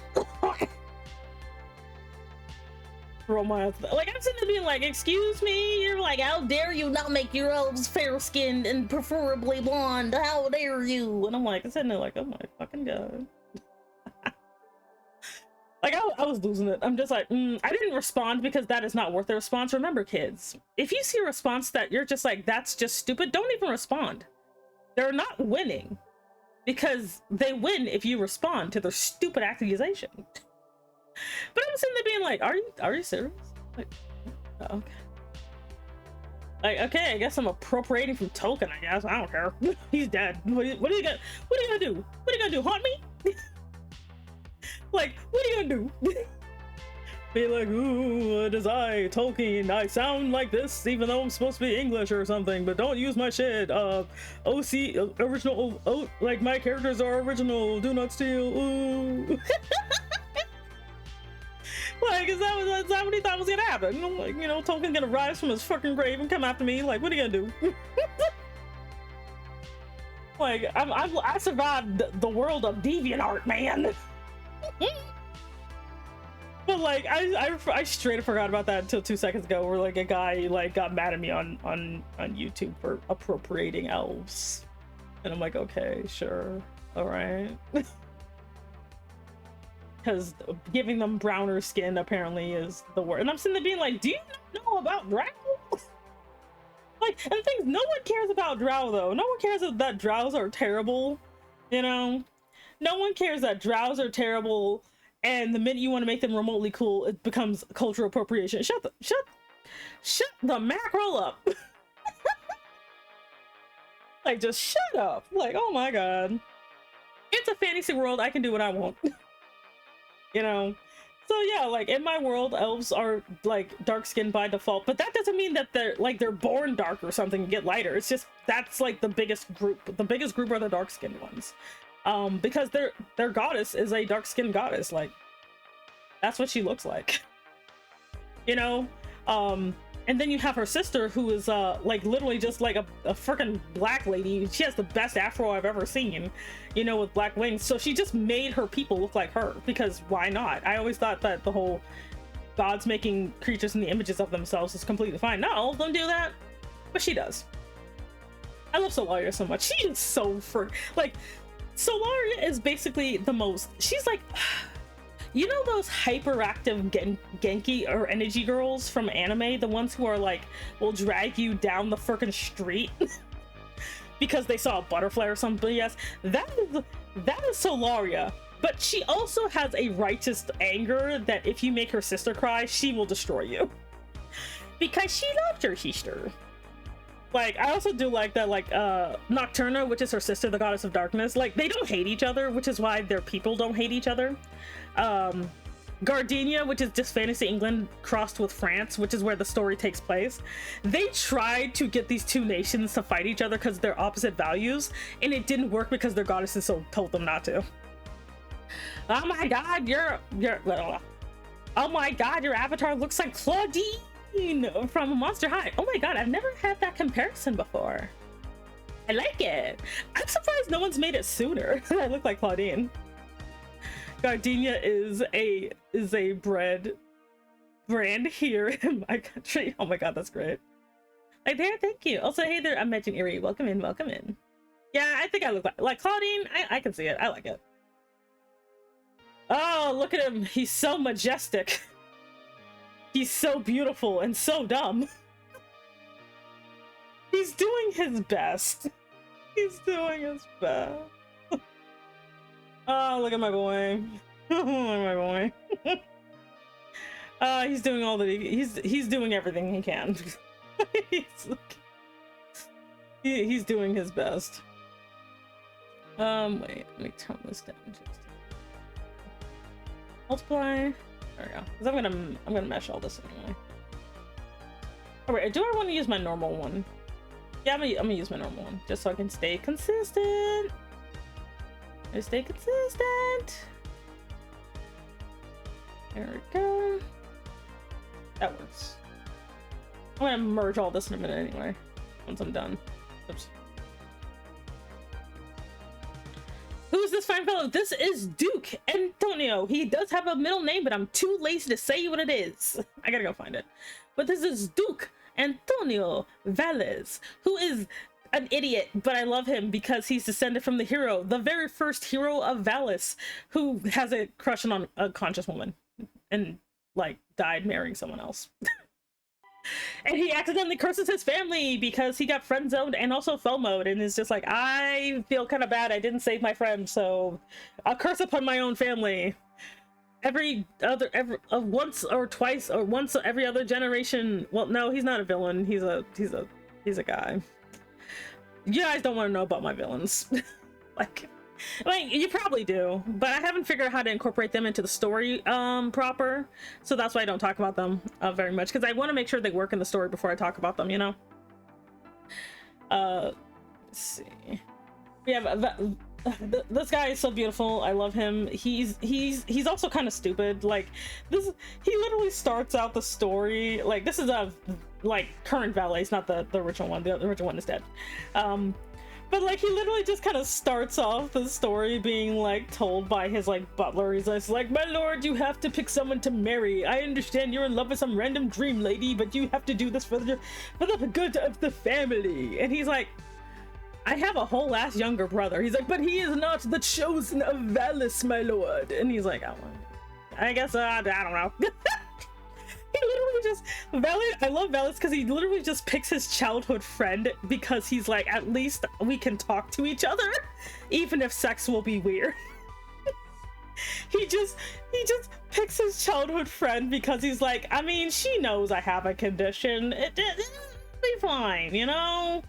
And we get along, and she's nice, and you know, which I love his childhood. Oh, I could draw his childhood friend next. I could draw Emmeline. Oh my god, I'm gonna draw her because I have to draw. I want to make sure I can kind of go back and forth. So this is good. Okay, we're gonna just stick with this for now. We're gonna just merge all this. Yeah, because again, I don't.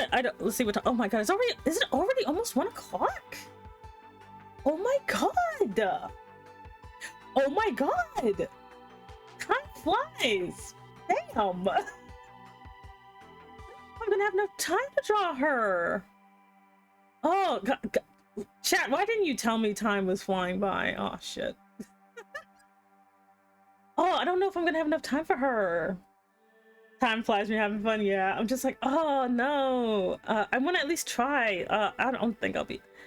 I'll go to 130, but I don't know if I'll have enough time to draw her though. Well, if I'm quick about it, because I know she's easier to draw than Valis is, because I know what her colors are already. Oh my god, I can't believe that so much time flew by. Oh my god. He's so beautiful. This guy's an idiot and I love him. I'm gonna try and draw, like, let me try, because technically Emmeline does become Stella's friend. She does become Stella's friend, so she's not a one-time character. She becomes Stella's friend, her best friend actually. What I like about Emmeline is that, and again, this is all in the same story. Emmeline, she is considered new rich or nouveau riche, so the other nobles are kind of like, they have to be nice to her, but they don't really like her because, unlike, you know, Valis's family, who descended from a hero, her family kind of bought their way into nobility because her grandfather did some really good inventions that helped progress society for people who do not know magic. Because nowadays, less and less people are able to use magic, or are even born able to even really like do anything with it. And so as a result, a lot less nobles are kind of struggling a little bit, because the thing about magic is that because again, magic is integral to this world, so it's not like a one weird Randolph thing. So for example, when it comes to children, if the man and the woman are not compatible magically, the woman can't have his child. So now, if the woman has more magic, she has more options. So if she's now, like, you don't have to be able to use magic to be able to have magic in you. Some people have a lot of magic, but they just can't manifest it because it just shows up in a way that a lot of people don't understand. But if you're a man though, if you are a man and you have more magic than the woman that you were with, either the woman will not be able to have your child at all, or when the child is born, they basically, because the child has to be able to draw magic from their mother. So what can and has happened is, if the child has more magic than their mother, the mother will die because the baby took all the magic, and the magic also involves your life force. So noble women have a tendency of kind of dying. You know, if they're obviously, if they're not from a, like, that's another thing about like commoners, is like commoners tend to also not have magic. So if you have an affair with a woman and they have your magical bastard, you know, she might die, and then you have a protagonist cut on your hands. You don't want that. You don't want a protagonist who's like secretly a lord's bastard, and he's mad at you because you banged his non-magical mom, and now she's dead, and he was sent to, like, I don't know, a workhouse or something, you know, which is basically a bad orphanage. And he blames you for this, like, how dare you, let me make up a name, Lord, like, you know, Lord Dickington, how could you, like, you know, like, you found a random lady on the street and you're like, oh, yep, let's go, and then, oh no, she died in childbirth, but you didn't care about that Lord Dickington because she was a commoner. Now she's dead, and her weird little magical bastard child wants your head. I think I actually have somebody that's their backstory. I gotta find him. Like, he's in like one. I don't think I made a story very often, so I don't know which version of the story he's in. But like, but I like the idea of, like, magic is not just, you know, magic is integral. It's like something that's kind of everywhere, you know. Wait, no, her eyes are a little bit more sloped than that. There we go. But like, she's like, you know, so you have her who's like nouveau riche, you know, she does have magical qualifications too, you know. So like, especially if she's gonna be with this guy, so she has to make sure she doesn't get like murdered when the baby pops out. But the sad truth is, she does not love him. She knows this is his childhood friend. She knows that he's blatantly in love with an imaginary lady, you know.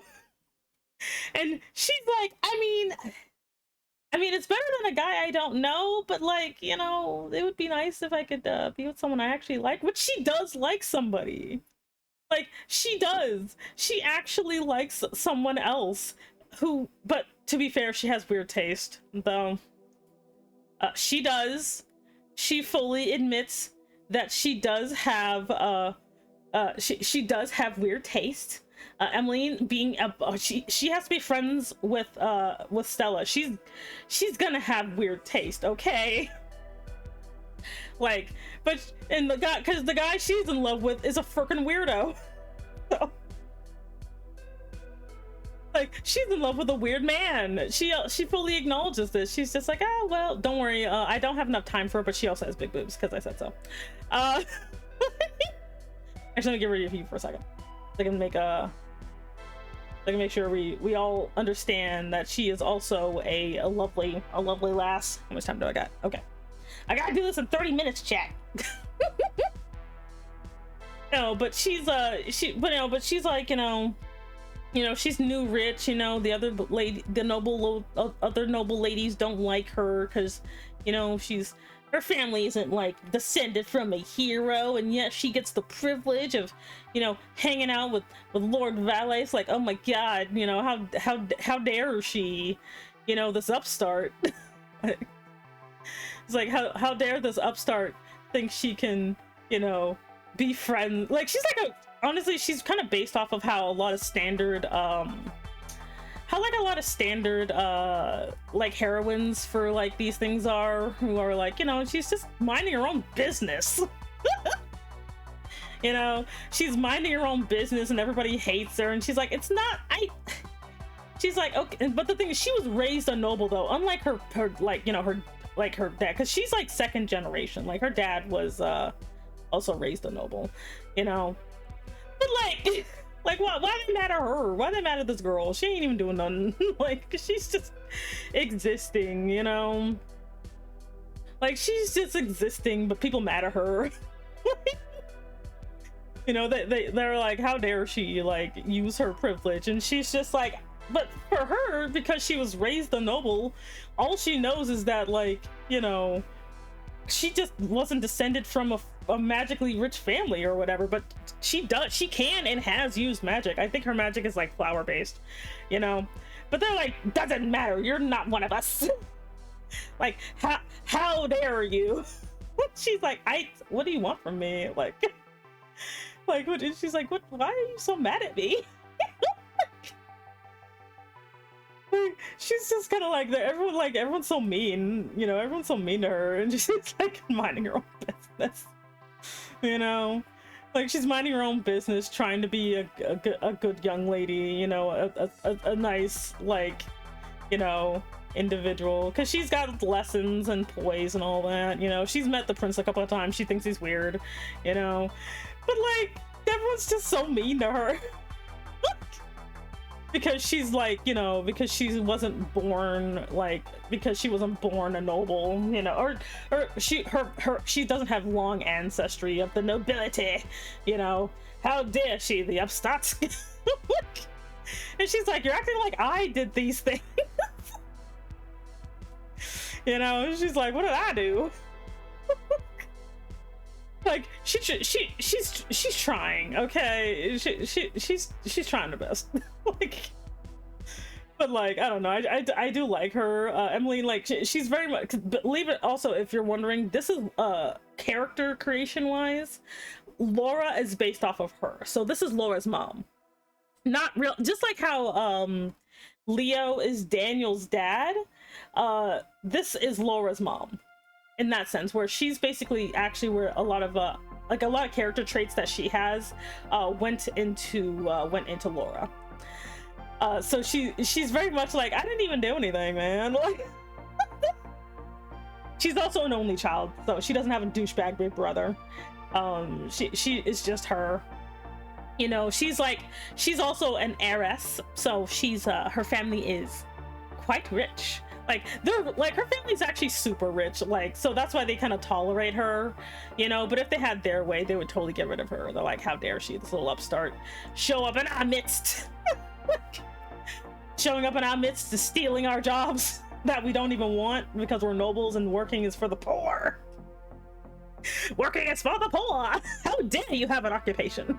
And she's just like, why are you so mad? Sorry, I love her. She's just minding her own business. Like, she's just like hilarious. I love her. She likes to wear her hair up in a bun. Okay. Oops, wrong one. There we go. Yes. But yeah, but this is she ends up becoming like Stella's like best friend, because like the man she fought that she's actually in love with is a dressmaker who is actually old money. He is old money, but she feels like she's not good enough for him because everyone keeps telling her that she's trash because she wasn't born. Her family doesn't have any pedigree, you know. Now, fun fact, the guy that she's in love with does not care because he's weird. The man does not care about her pedigree. He just has no idea she's into him because she refuses to say anything, you know. And I'm like, girl, you got to get in there. You got to tell the man that you love him. And she's like, I can't. You know, she's like, I'm not worthy of him, for I am new Riche slop. That's the word of the day, is just slop.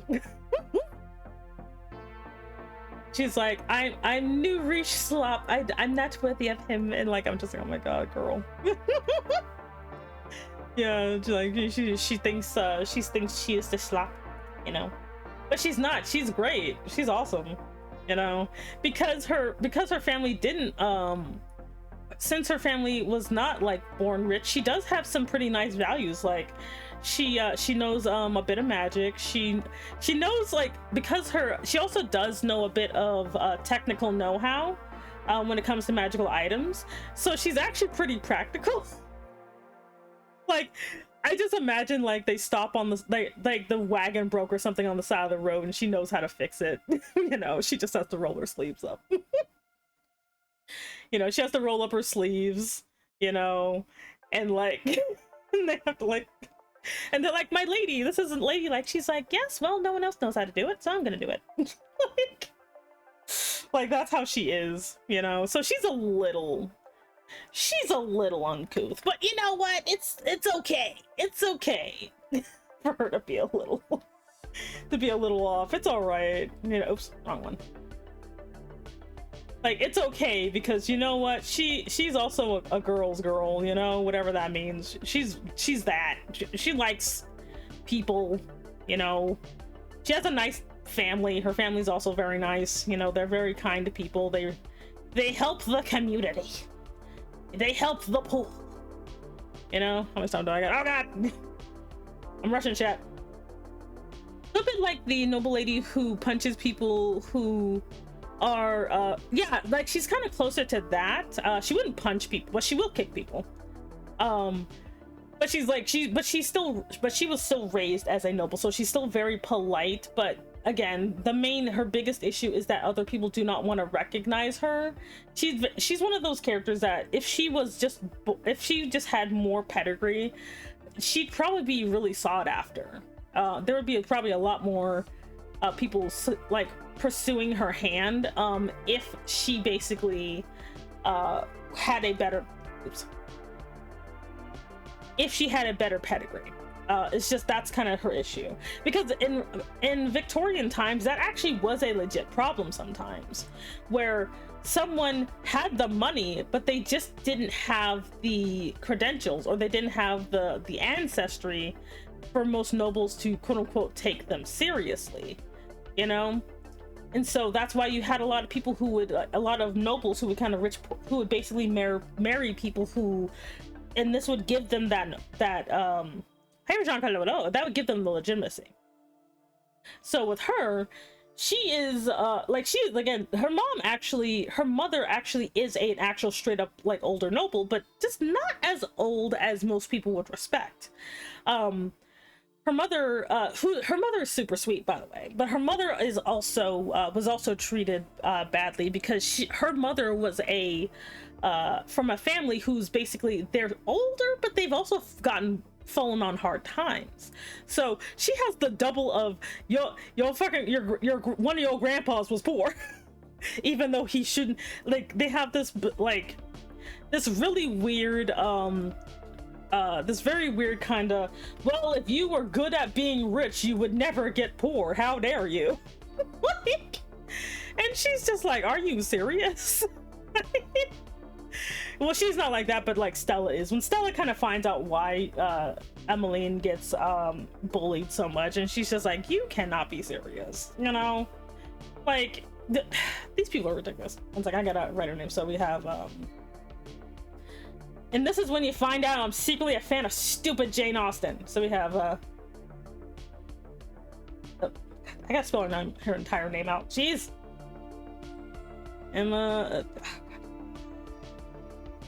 Emmeline Jennings.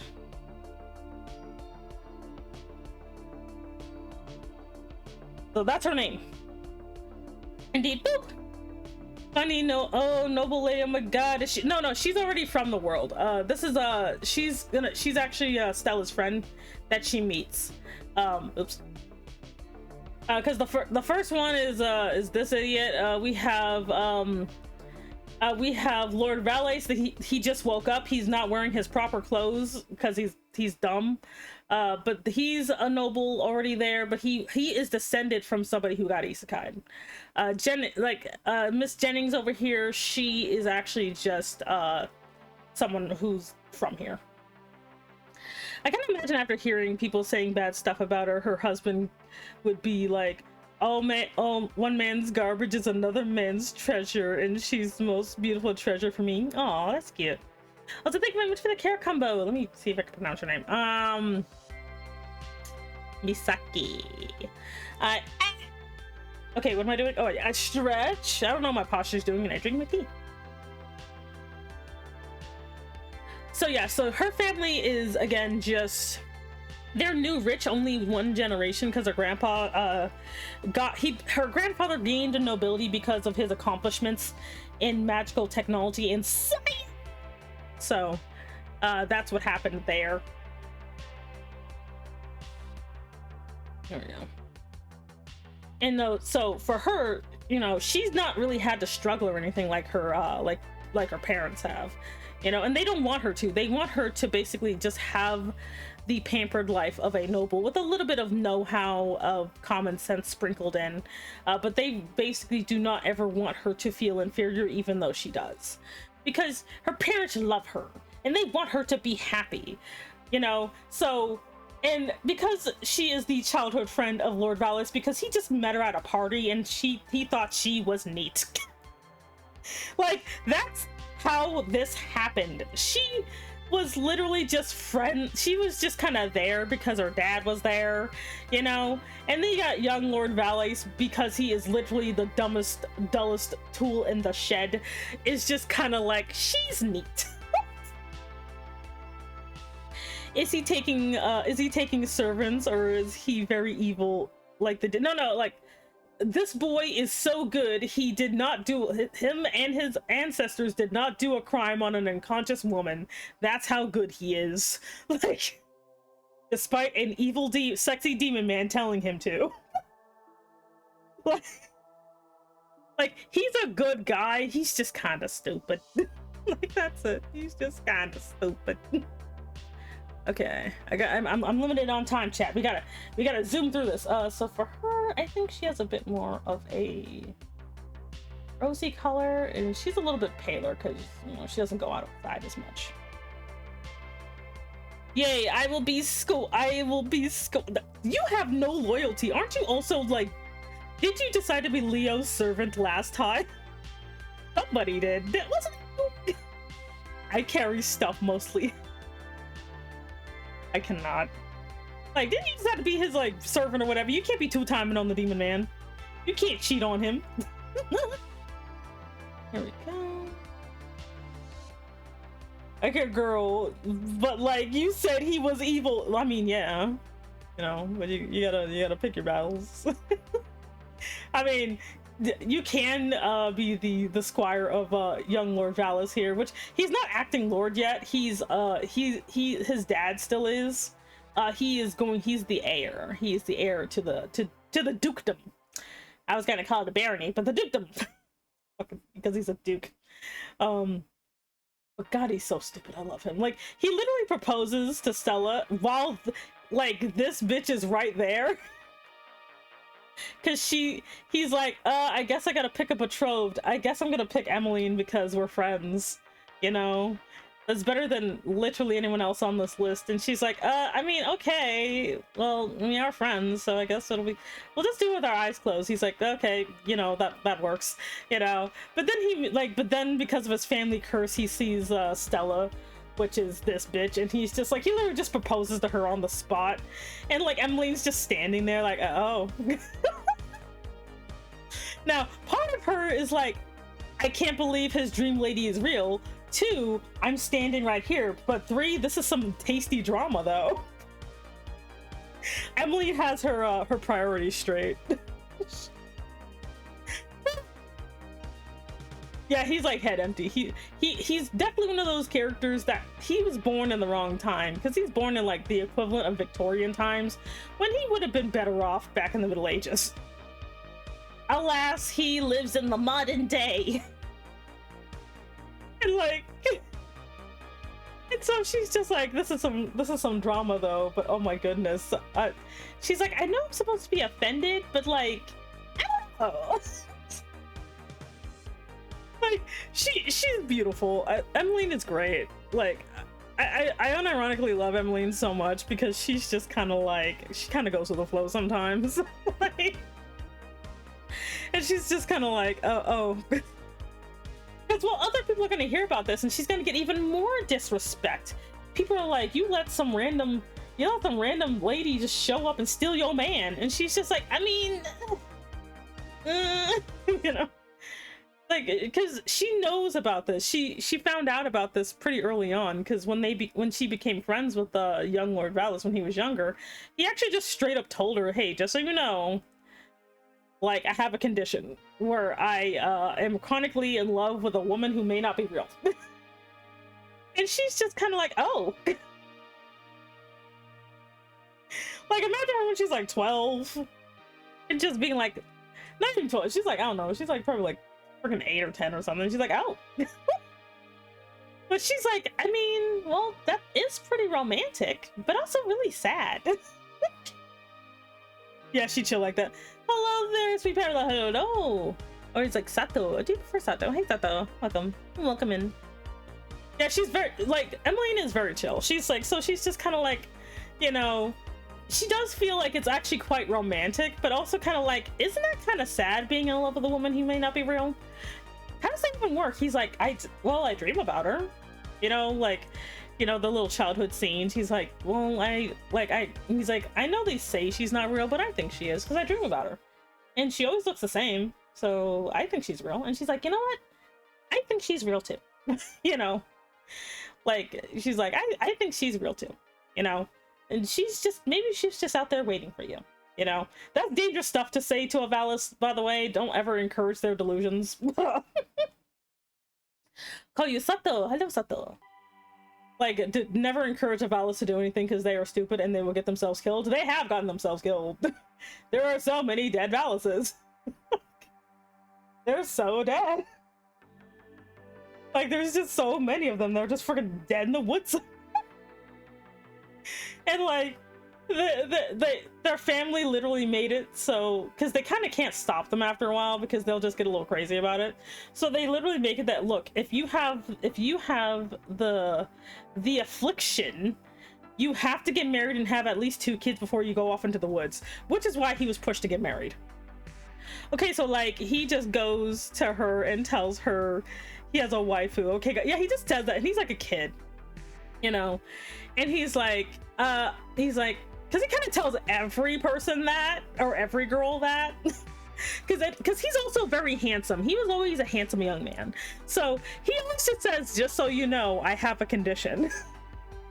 It's like telling somebody you have like a freaking allergy or something. It's like, I'm allergic to peanuts, but for him, it's like, I'm in love with an imaginary lady.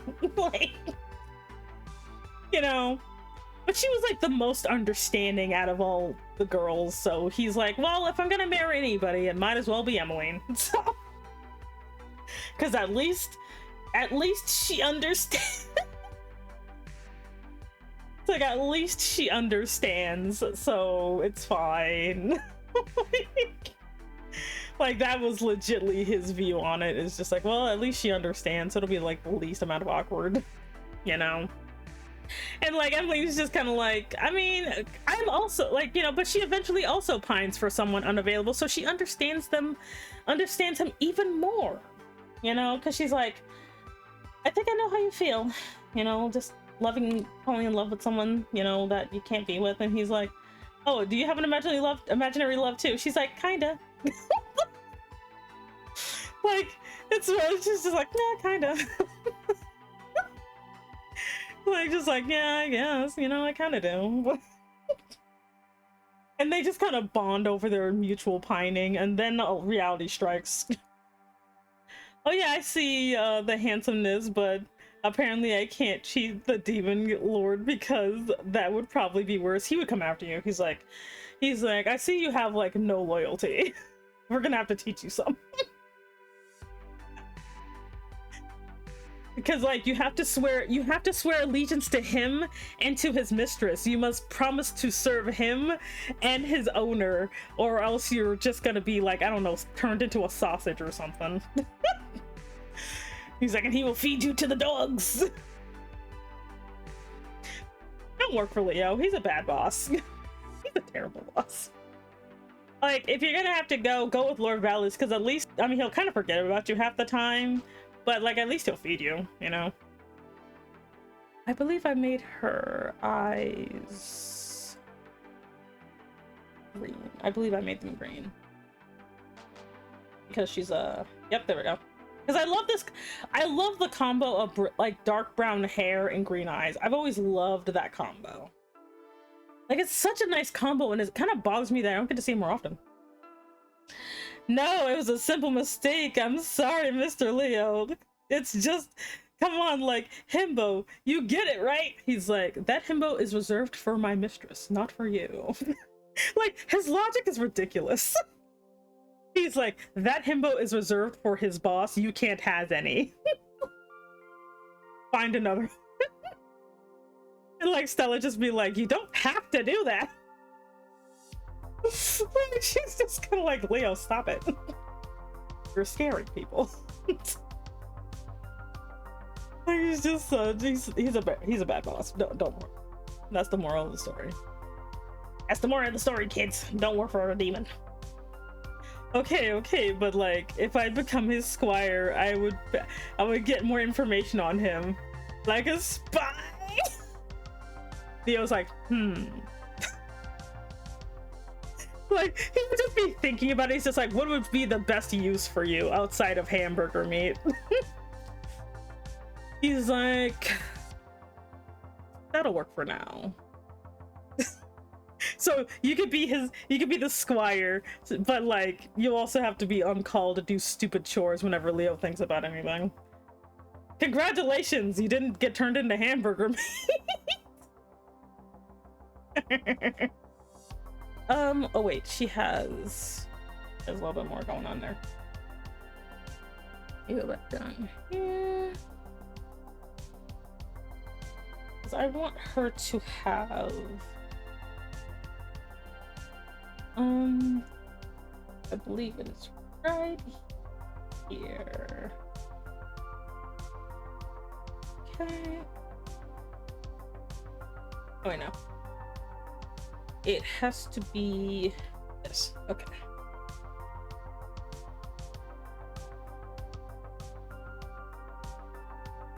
Much better. Anyway. Epic sauce. Moral of the story, anything Semi says is always canon no matter what. Also, I love the green eyes. They just, like, I like it too, and I think it's kind of sad that there's just not more of this combination, because her also when it comes to any type of elemental magic, you can always just kind of find clues on the person outside, if they don't use any disguise, of what kind of magic they have. So for her, hers is plant magic. She helps them bloom faster. She doesn't really have the ability to straight out sprout things, but she does help them bloom better and faster, and if she's in the area during harvest season, they will basically produce better tasting fruit. So that's basically how her magic manifests. So she can't really just go like, oh my god, I sprout a tree or whatever. but she does make them better by just being around, and she can also tell the health of plants. So that's the extent of what her magic can actually do. So that's why I said not everybody has really flashy magic. Now, she can learn spells. That is something she is able to do. She just doesn't have that type of access because of her being a noble woman. Noble women are like, women can learn magic, but noble women are basically discouraged from it just because, again, they're like, you're better off having noble children. Like, you're more useful as a baby factory for us to continue to hold on the poor masses. I see, that's awesome. Actually, like, I love fruits, and making them even better would be great. Yeah, she actually, her family does have a orchard that she likes to spend time in, and that's kind of how they found out that she can do that. Because normally, like, they don't really look for anything, especially because she's nouveau riche, so they have no reason to really pay attention. And after that, they just kind of notice it after a while, because when you use magic, you do have a subtle glow to you, and so that they had her appraised, and that's when they found out that she can actually use magic. Let's see. Like, they just won't let her become a mage because she's a noble. Not that she necessarily wants to, because being a mage is kind of strenuous. Like, it's a bit stressful. It's a wee bit stressful, you know, learning spells and all that. They'd rather just be like, no, we'd rather just make sure you have enough magic in you to have a baby. Like, that's how they are about it. And I'm like, no, where's my equal rights? Give them back. What is suffrage? No, of course, this is how things are before Stella gets involved in anything. Because Stella is a strong, independent woman who does know spells and can make magical items and keeps attracting sexy, dangerous men for some reason. So she kind of makes things very complicated when she gets involved in anything. There you go. Because I do like, because I'm like, no, I decided that there is some like, when you make your like stories, if you do want to have equality in there, just don't have it just be there just because. Have it, not, when I say have it have a reason, it's not to justify it, but for it to make sense in your story. Because a lot of times people kind of miss justification for explanation. Like, you can have why something is the way it is, but you don't have to say that this is a good thing. Like, it's not a good thing to restrict like women from magic if they are capable just because you want them to have magical children, you know? Like, for example, my story does have slavery in it, and there are slavery characters, but at no point is it will basically be, yes, there's a reason for slavery, but that does not mean it is good. Because, fun fact, Stella is a black woman. When her player is a black woman, so the way she feels about slavery is very particular, because she's from a world where she is the descendants of slaves, and that colors your perspective very differently than someone who's never known what that's like. So for her, you know, when she encounters slavery, she's not going to be like, she actually isn't like, all, don't block me. I was like, hey, Sarah, hello. So when Stella encounters slavery, she also has a very nuanced take where she's like, slavery is bad, but you can't just, you know, kill all the slavers and think everything's going to be okay. You have to think of the aftermath, because being a black person in America is what that aftermath can look like, where if you don't make the infrastructure to take care of people that you have freed, you slowly recreate the same system, and Stella knows that. So when she encounters stuff, the way she does things is very different from what you expect. Let's see, I think her dress is gonna be blue. You know, because again, I want it to be in my story, but not because I think slavery is good. That's annoying. Hello at all. You know, so for me, like, because a lot of times when they have slavery in stories, it's mainly so they could just have a weird harem that can't leave. Like, and for me also, like, slavery and servitude, because some people be like, oh, well, you have not Sebastian over there, and he's a slave, and I'm like, no. I was like, hey, Rimman, thank you very much for the alert. Like, that is not the same thing. He is a dangerous monster that will destroy crap if he doesn't have a leash on. That is not the same thing as a person who has rights to freedom being enslaved because everyone thinks brown people should be that way. There's a difference. You know?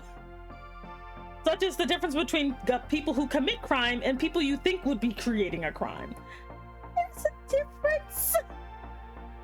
You know? Are we talking about Leo? Yes, we are. But well, let's talk about how my setting has some themes in it that are bad, but like there's a difference between explanation and justification. Like I said, that technically slaves exist, but slavery is not an actual good thing. So when it shows up in the story, it is not justification, it's explanation. Like why are these slaves there, and what does society think they do, you know?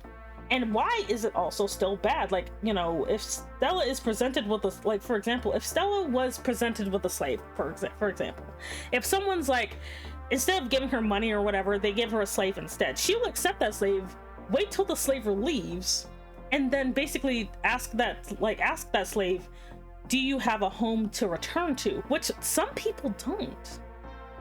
And so her next step would be, you know, if you don't have a home to return to, what do you want to do, you know? And regardless of what they want to do, she will still make sure, because, you know, slavery is basically magically bound. The first thing she would do is free them, regardless of what their choice is. Now, if they still want to serve her, they can, but she's going to give them that choice. But she also gives them the choice that if once you figure out what you want to do, tell me and I will support you. Because for Stella, her biggest thing is she believes that people can do anything if they have the opportunity and the means. She doesn't think you could get what, like, her personal thoughts are, you can't just make it off of, like, you know, faith alone. People need to help you. That most people who do the most are people who get the attention of rich people. And Stella is a person of means, so she actually does feel like if you want to do something, if it's not something I specifically don't disagree with, I will help you do it, because it's my responsibility as someone who has means, you know? But she's also not a freaking charity case either, where she's like, look, I don't like you, so I ain't gonna do it. She's very much in my same thing of nepotism is the only way you can get anywhere. You know, she's not a, you know, person that believes in justice, but she is very much, you know, if I can help you, then I will. And if I can't, then I won't, you know? Because again, when you grow up Black in America, that's something that's a very complicated feeling to have, you know? Where you just can't really just do things just because, you know? She brings that in, and I actually want the story to involve some stuff or some choices like that, where she basically is like, look, you know, yes, like the idea of, like, you know, slavery makes her angry, but she also knows that you can't just be irresponsible about it, you know? Like a media that does that very nicely. I'll be doing a bit of propaganda here, not the propaganda. Is a Limbus Company, like in this place where the governors basically have the power to take away someone's time. So like rich people have more time than others, and that's bad, but that's just the way they are. Yeah, like slavery is bad, but if you want to deal with something that's systematic, you can't really be irresponsible about it. Like, yeah, you could just kill all the rich people, but that creates a vacuum, and before you know it, the same dynamic happens because the system was not destroyed, you know? What if the slaves has a different language and a special needs? What's her choice? Now, because magic exists and she's a high-level person, she already understands all languages. But if they have special needs, she'll try to accommodate them if she can. If it's something she can't do, then sure. Yeah, like there's literally a person that is immortal, but in a way, but they just can't. But they're immortal in the type that they cannot, like, physically die.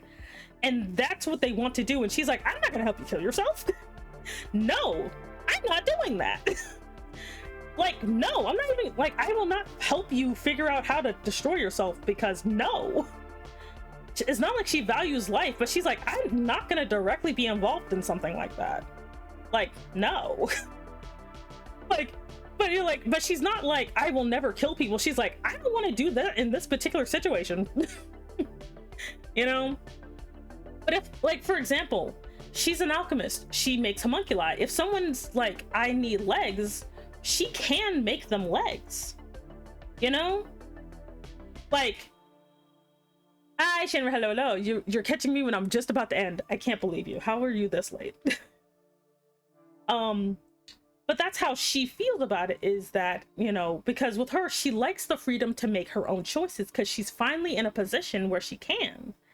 And if she's like, if I can help someone, she will. But if she can't, she will not promise that.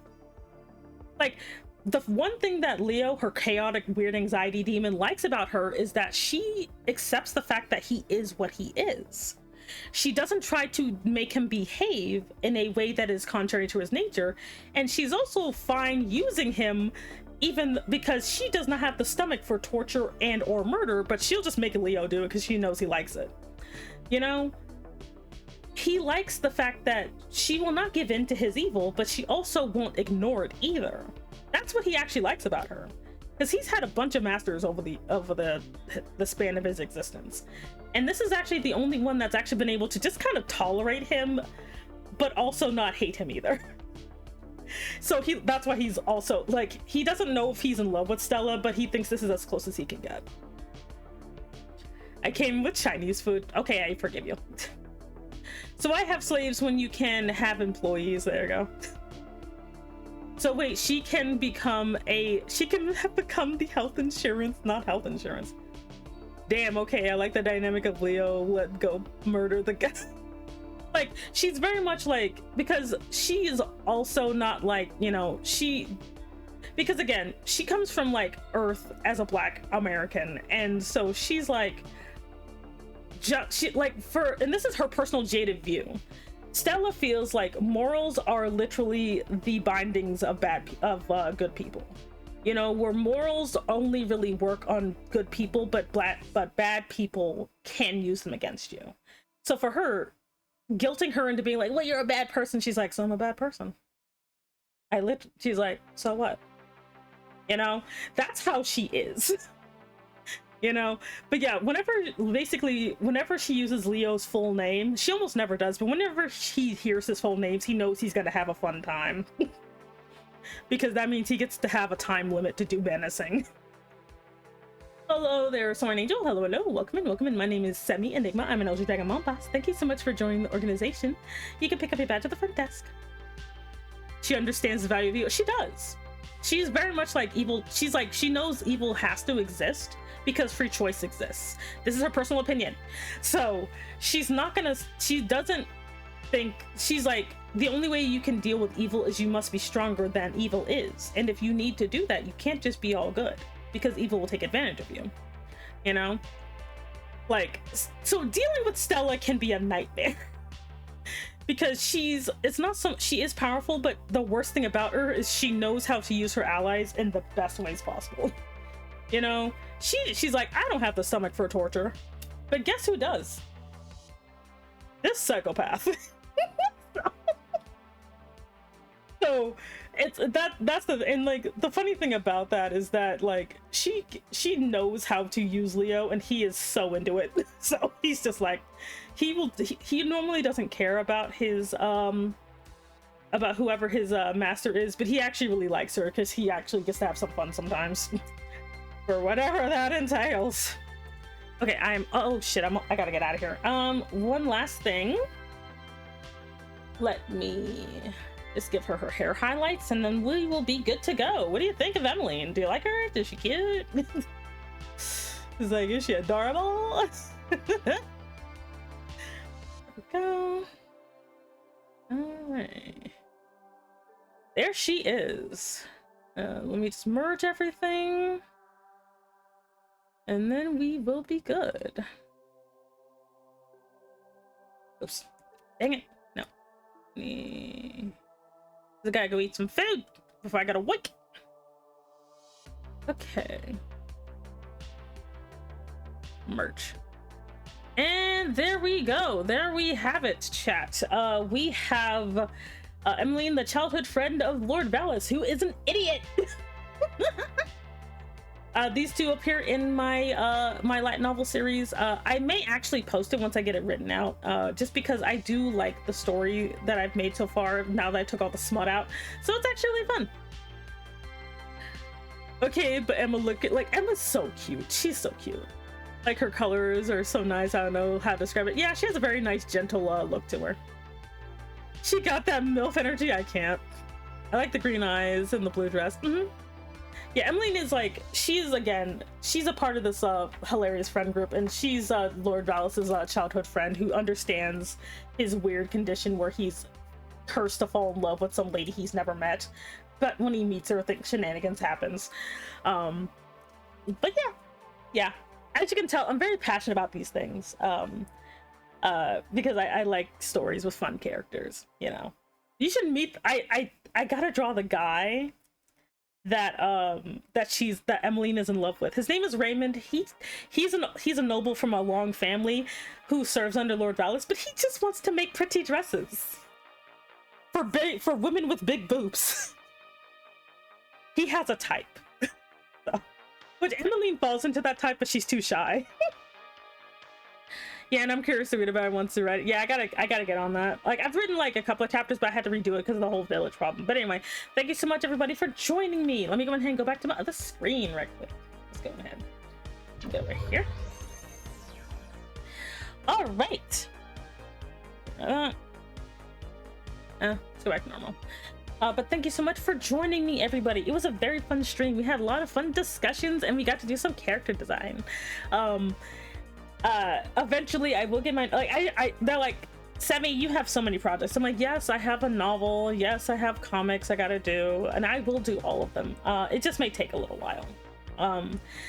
But I hope you enjoyed today's stream, today's ranting about world building and whatnot, and that you even learned a thing or two if you are doing the world building yourself. The most important thing to remember is number 1, don't stub your toe or else you'll die and go to another world. Okay. If you're watching the VOD, I hope you enjoyed. And if you are watching YouTube, I don't know, like and subscribe or whatever. Okay. Goodbye, everybody. I don't know if I'll be hyper fixated next week, but if I am, I'll draw more characters. Okay, bye-bye. Love you, and be good, behave, and don't be a menace. And have a good weekend. Okay, bye.